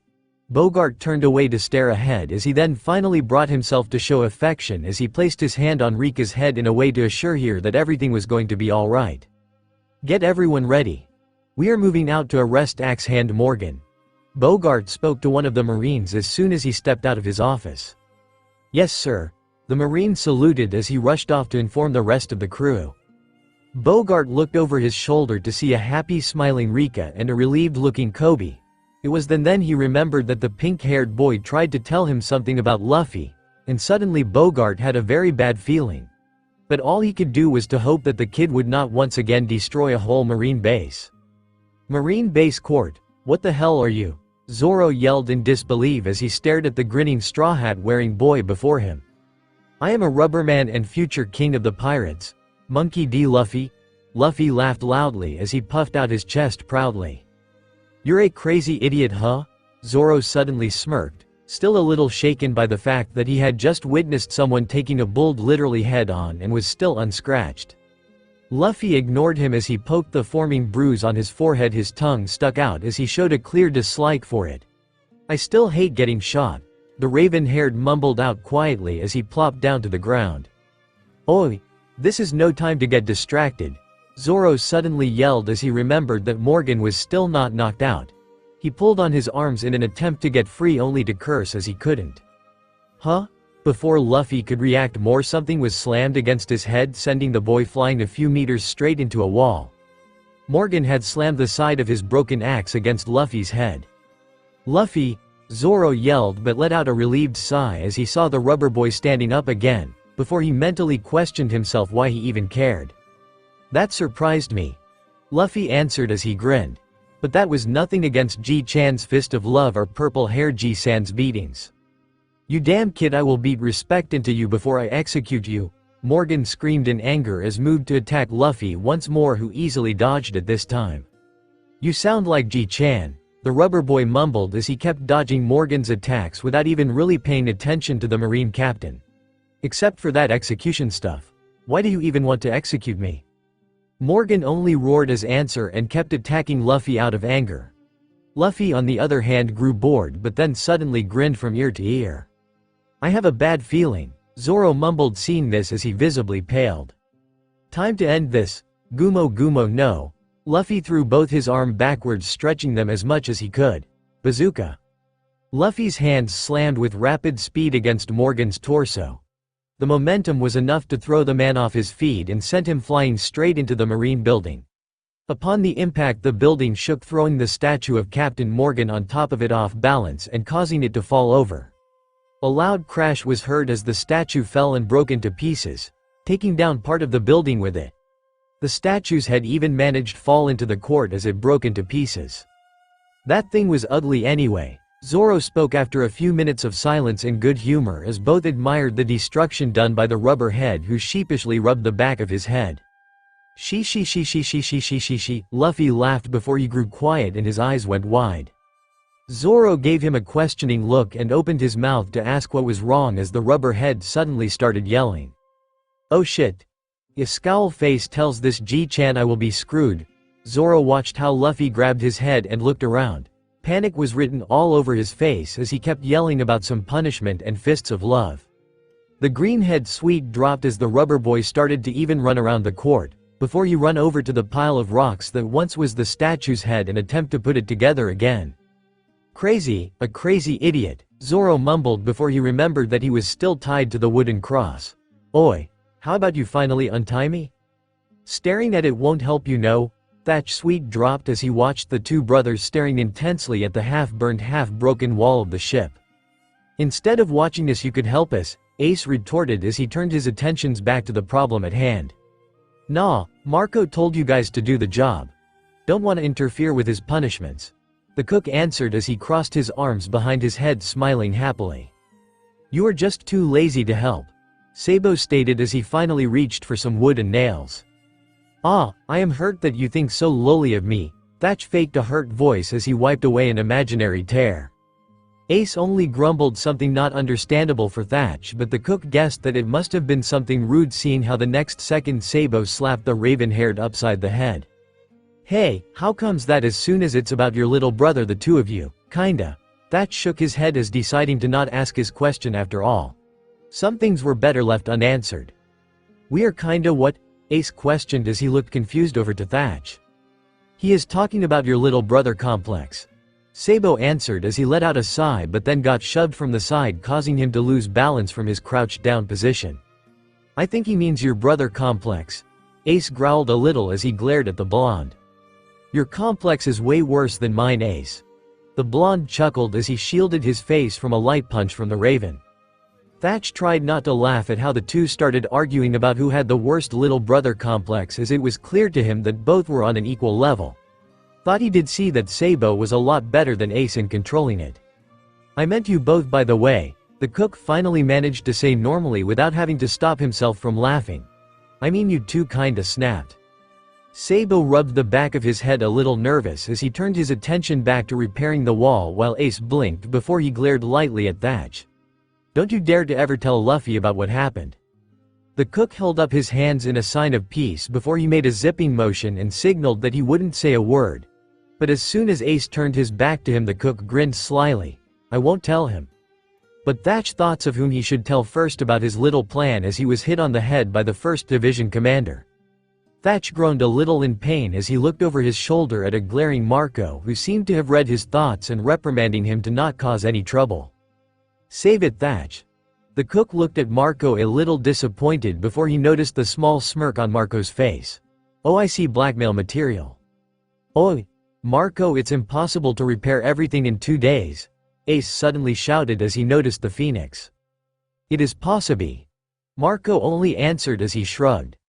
Thatch managed to clean up the storage room in 1 day, so this should be a child's play, yoy. Slave driver, Ace mumbled quietly as he turned away.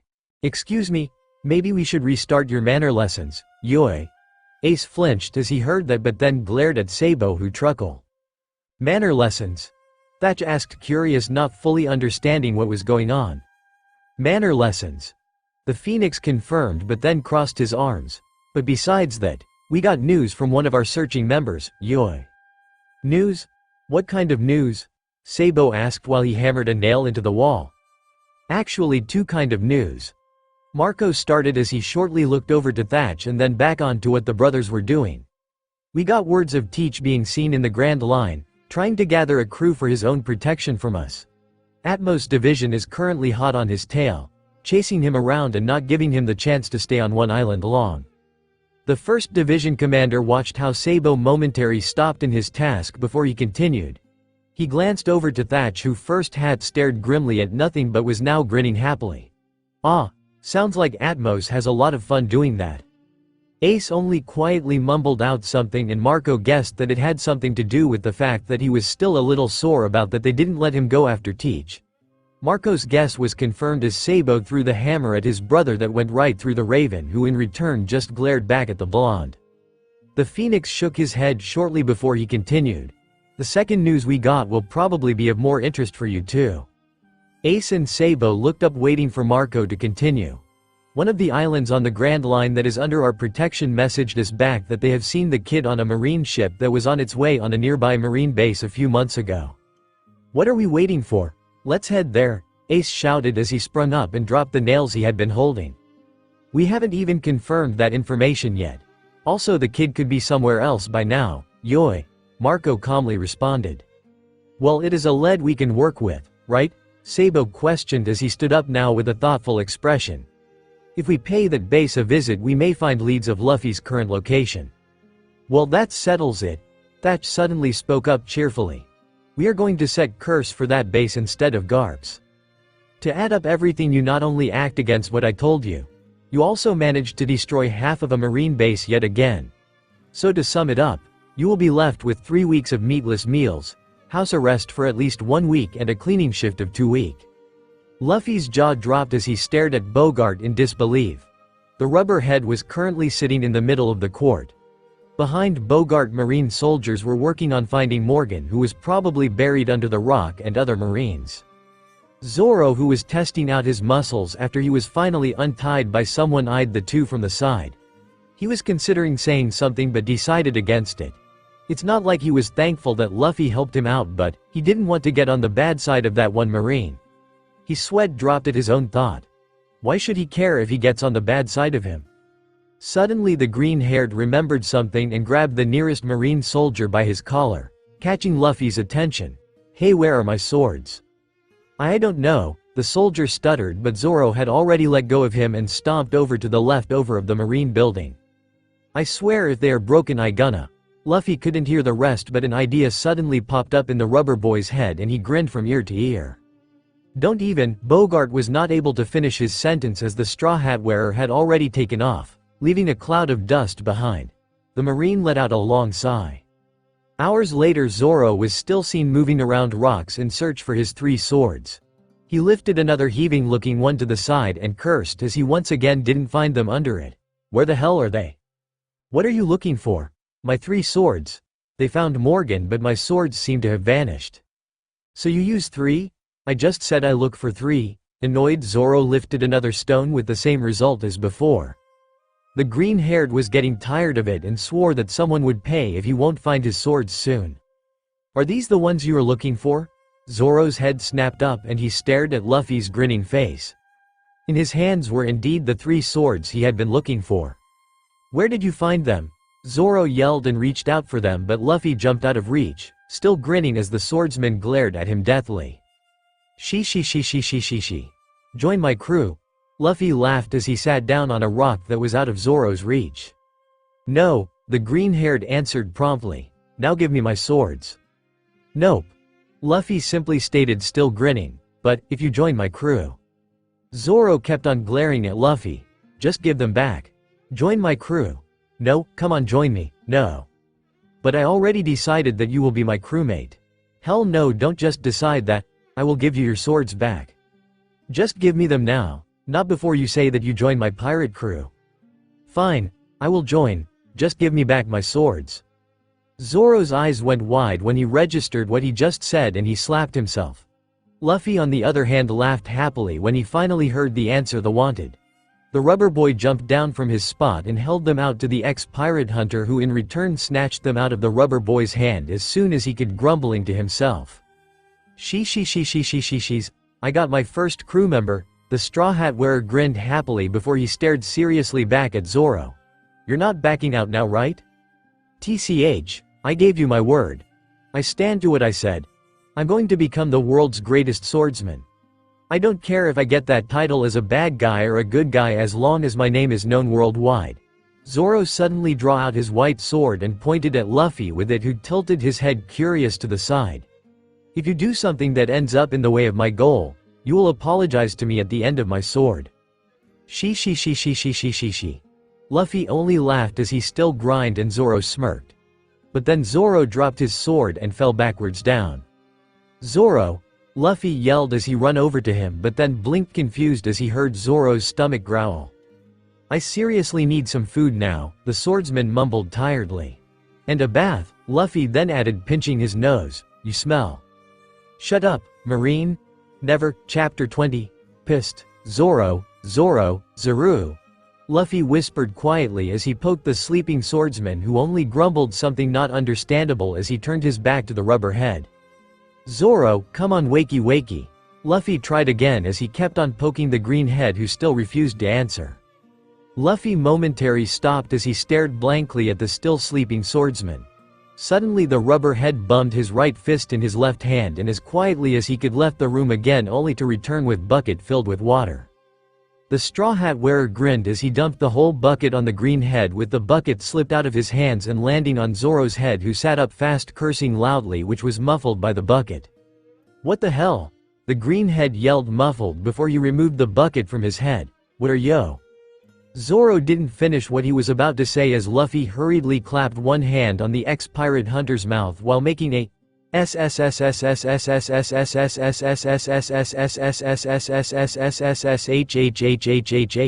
sign with the other, still grinning.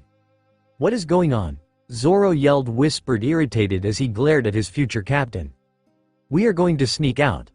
Luffy grinned and dragged Zoro out, who barely had time left to grab his swords. Stepping outside, the green head finally noticed that it was still in the middle of the night and everyone was sleeping soundly. Zoro followed him with a shrug, not knowing what the raven-haired had in mind.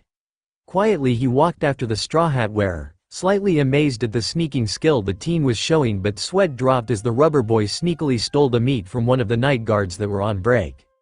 Zoro had thought that his captain was a crazy idiot, so it was a surprise to see him so skillfully sneaking around the Marines that guarded the town by night. Maybe there was more to his future captain than he had thought of. He regretted that thought when he saw his captain standing proudly before a small boat that barely could fit a handful of people while munching happily on some meat he stole earlier from other Marines. What are you? The green-haired stopped himself from asking.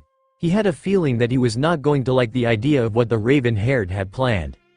We are going on our own adventure now, Luffy declared loudly before he clapped his hands over his mouth again, looking around nervously, but then let out a sigh of relief as he saw that no one had heard him. Zoro looked at him skeptical at first but then shrugged it off again. The rubberhead was the captain and what the captain orders has to be done.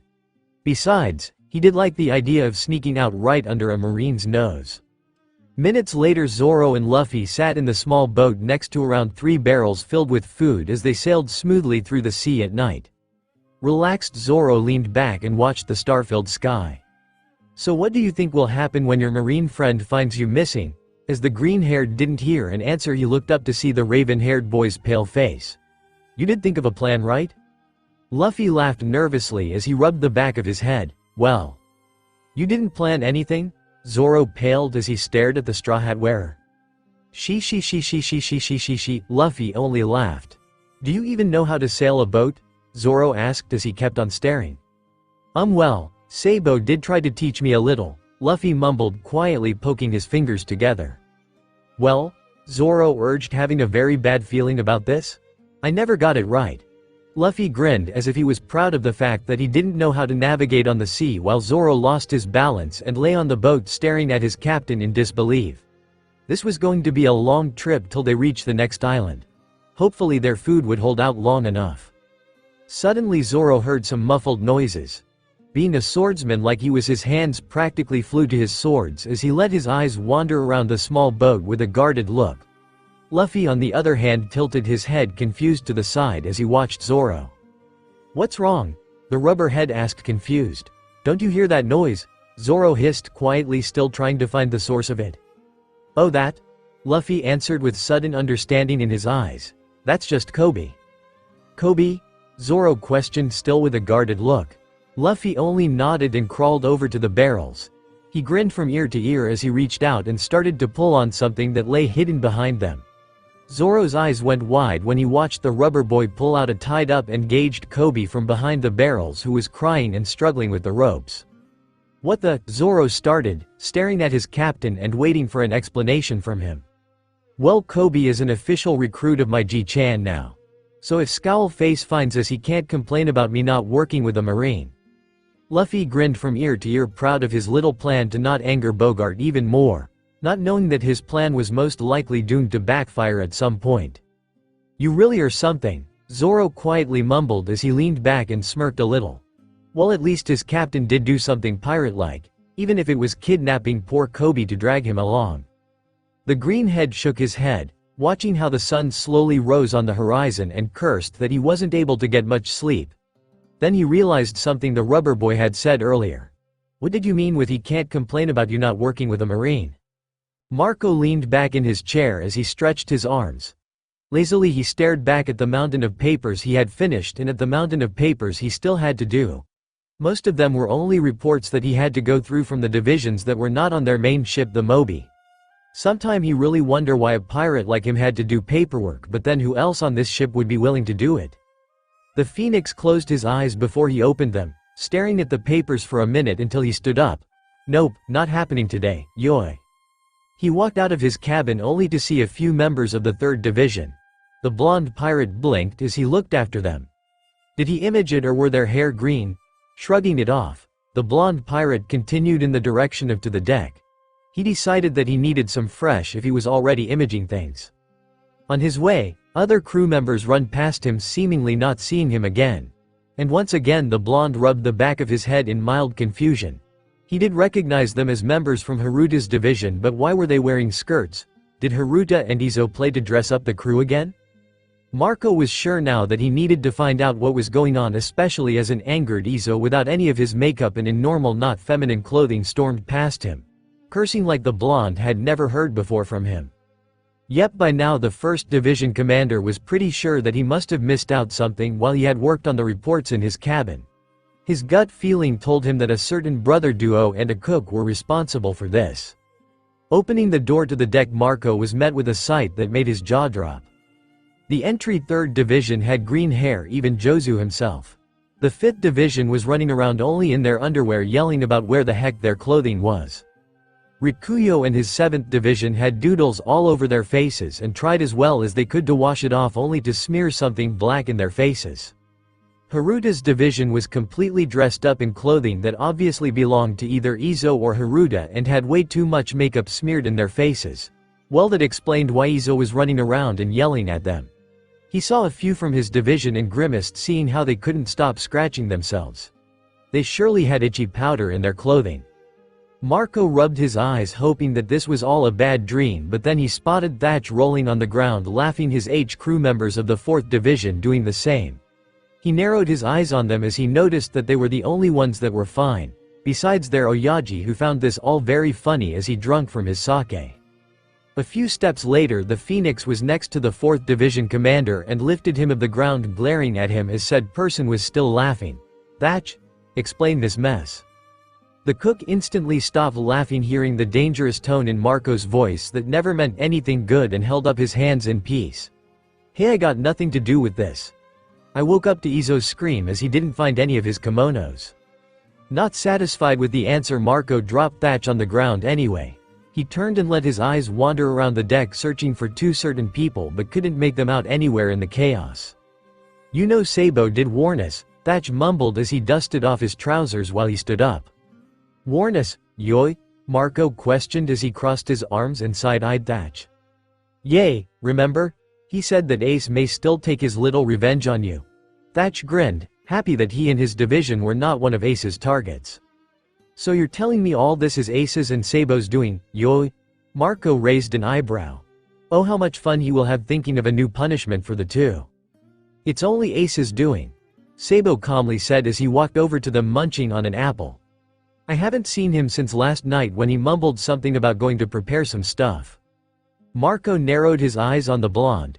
And you didn't think about stopping him, yoi? I thought he was going to prepare for when we reach the marine base. Sabo shrugged as he bit in the apple. Where is he now? The Phoenix asked, irritated at how calm Sabo was while Thatch had started to laugh again. I have no idea. Sabo grinned as he finished of the apple and threw the rest over his shoulder into the sea below them. Marco only glared at the top hat wearer and was ready to lecture him as he saw a certain orange cowboy hat in the corner of his eyes. His head instantly snapped in its direction and he stormed off following what he saw, not noticing how Sabo behind him paled, knowing very well that his brother was in big trouble. Ace! Marco yelled as he followed the hat into the hallways under deck. Finally, having caught up to the cowboy hat wearer, he turned him around only to find a member of the 2nd Division shivering in fear staring up at him. Where is Ace? The Phoenix questioned, his right eye twitching in annoyance as he stared at the shivering crew member. CC Commander Ace instructed me to walk around with his hat for a little while. The 2nd Division pirate stuttered, his eyes wide in fear like a deer's in the headlight. And where is Ace? Marco urged, his patency running thinner with every second. Commander quarters. Without paying any more attention to the crew member, Marco took off speed walking, but not without having grabbed Ace's hat. He was slowly thinking about many different ways to punish Ace. As soon as Marco reached his destination, he got a very bad gut feeling, especially as he saw that the door to his room was only leaned in, which right now probably didn't mean anything good. Carefully, the 1st Division commander sneaked over to his door. Through the gap he glanced into the room. He didn't see anything dangerous. The Phoenix glanced down the hallway in both directions, trying to see if Ace was making a mistake, and walked around openly. As he didn't see him, he decided to enter his room. Marco opened his door and stepped in. It was quiet for a moment before his yell was heard all over the Mobi. ACE.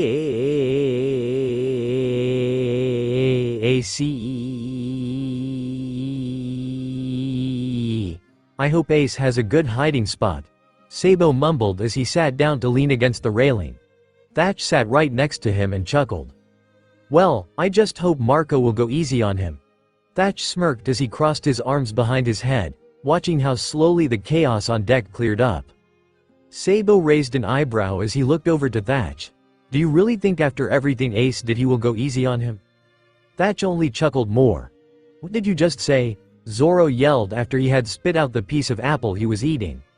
The swordsman's eyes were wide as he stared at a nervous-looking pink-haired, the grinning rubber head before him, who now blinked in confusion right next to him. Sleepy Mask is Luffy's name for Admiral Aokiji. Kobe slowly answered as he took off his glasses to wipe the pieces of apple on them. Zoro turned to stare at Luffy, who was now grinning again. Slowly the green head wondered what he had gotten himself into. You're kidding, right? Nope. The rubber head answered cheerfully.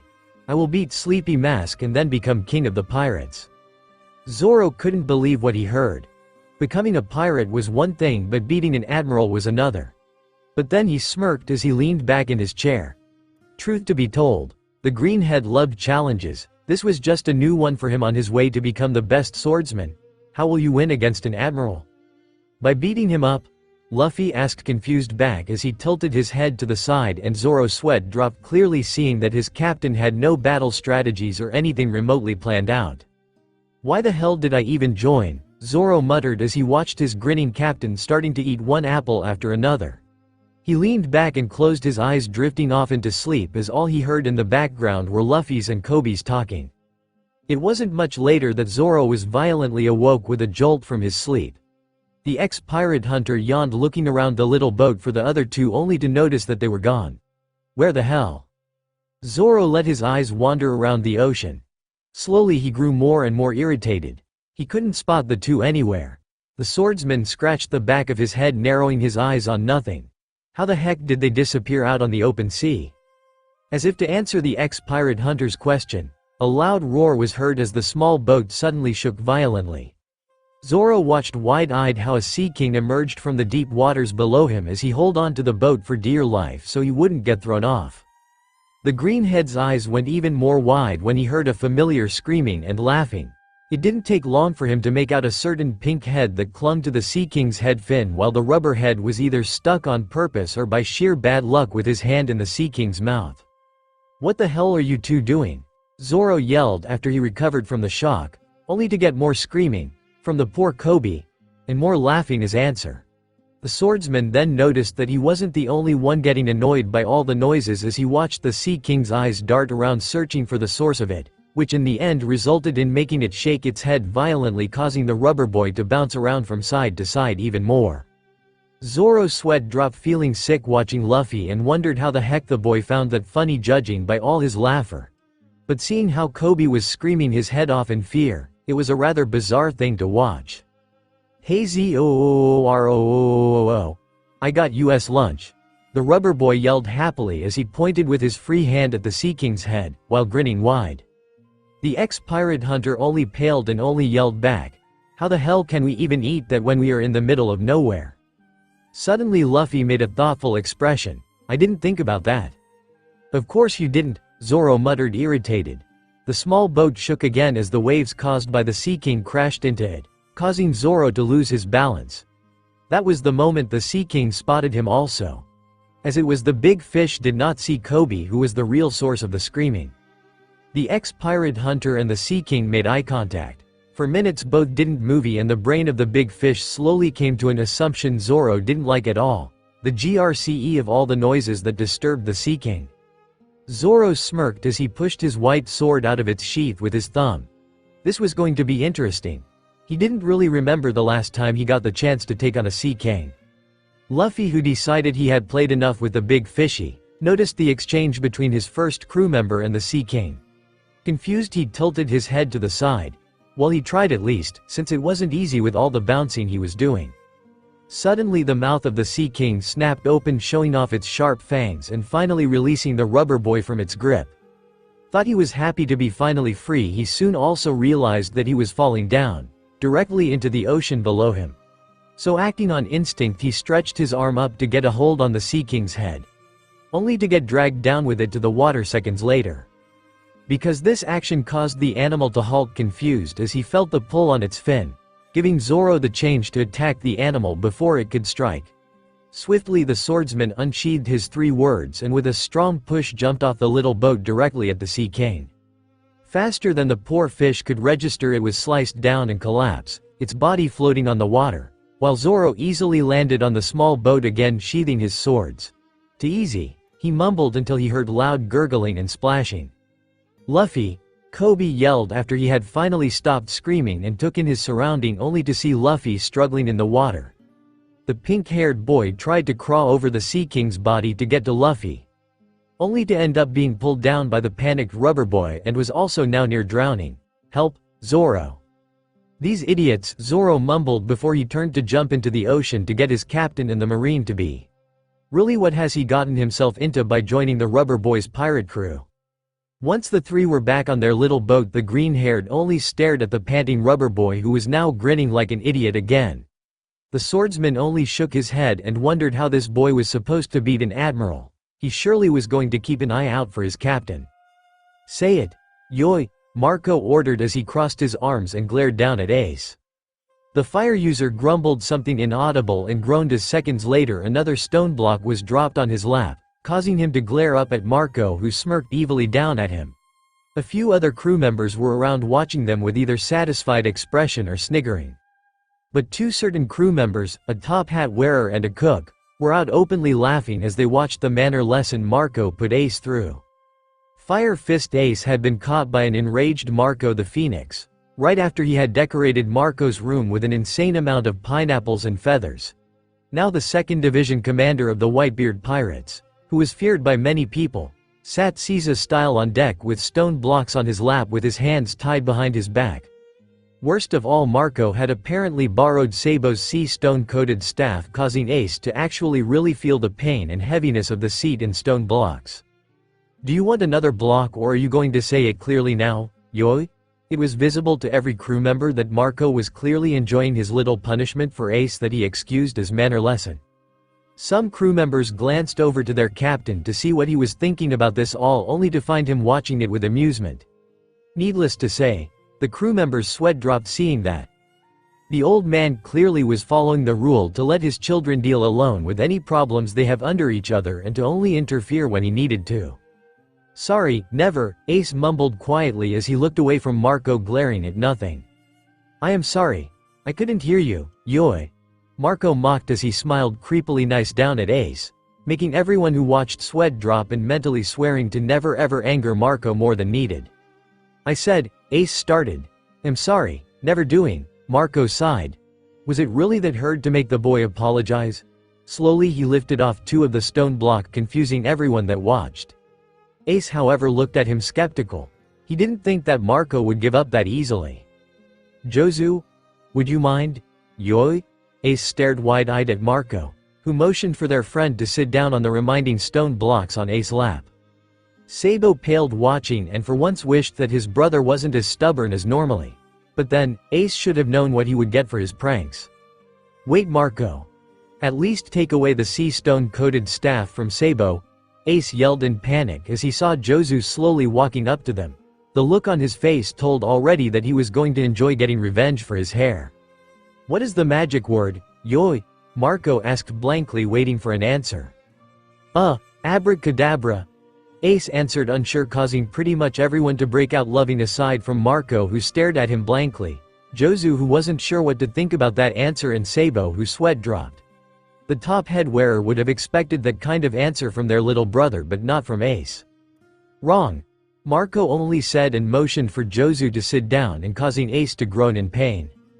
Okay, I get it," Ace yelled, as he slowly lost the feeling for his legs. I am sorry. I will never do pranks like that again, now get off me.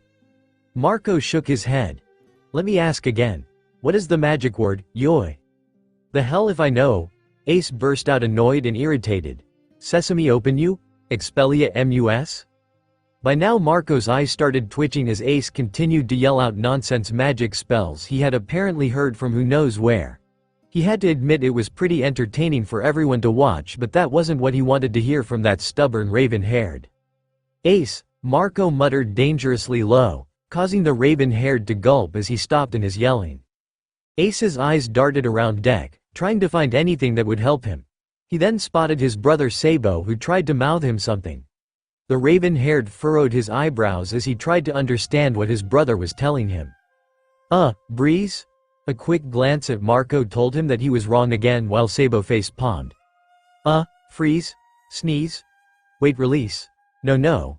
I know, please. Marco by now was debating if he should throw Ace overboard to make him cool down or if he should just beat him up as punishment instead. But seeing how Ace got it right, he motioned for Jozu to get off only to drop 4 more stone blocks on him instead. What the hell? Ace yelled. I said please. Marco only stared at him blankly before he shrugged. 2 for cursing, 1 for yelling, and 1 because Sabo over there told you, yoi. What the? Ace wasn't able to finish what he was going to say because Marco abruptly turned around and left the raven-haired sitting there with the stone block in his lap. Marco, get back here. The phoenix only shrugged and looked over his shoulder. You will remain sitting there for at least a few more hours. Oh, and we will probably reach the marine base in around 4 days, so go preparing later when your punishment is over. Ace's jaw dropped as he stared after the 1st Division commander in shock, while the rest of the crew couldn't help but give the fire user amused looks. The raven-haired narrowed his eyes on the stone blocks. His legs by now had become numb. Oh, he was so going to get back at Marco for that. He just needed to get the feel for his legs back. So I hope you all enjoyed it. Oh, and I guess a certain girl will probably make her appearance again soon. The OVA chapter will follow soon. I will try to manage to upload it by tomorrow, though I can't say that for sure since, well, Yay Live sucks and keeps me busy. Oh, and about Ace punishment from Marco. It's really truth. My mom used a similar kind of punishment on me when I was younger, and man, I didn't ask after she put me through it, though I didn't had to carry stone blocks but a huge bucket filled with water. Seriously, it really hurts. Well, now let's do something I didn't do for a while, review response time. But first off, thank you all for all the reviews. To guest, I used a translator with the review. It's really exciting to see that so many people read my story from so many different countries. I hope you and your sister will keep enjoy the story XD. To Ekerlates, thanks for always reviewing XD. I glad you liked the chapters. Hope you liked the way Luffy made Zoro join. Next up will Nami, wonder how that will turn out. Kidding, I have it planned out safely in my little notebook, XD. To Final Sai Lunar Generation. Luffy is now 16, not 17 yet. 3 of you wonder why certain events happen sooner than in the original story. That's cause I do that so it fits the story better. By the way, I am glad that you like the story. I will give my best to keep up so you and everyone else will keep enjoying the story.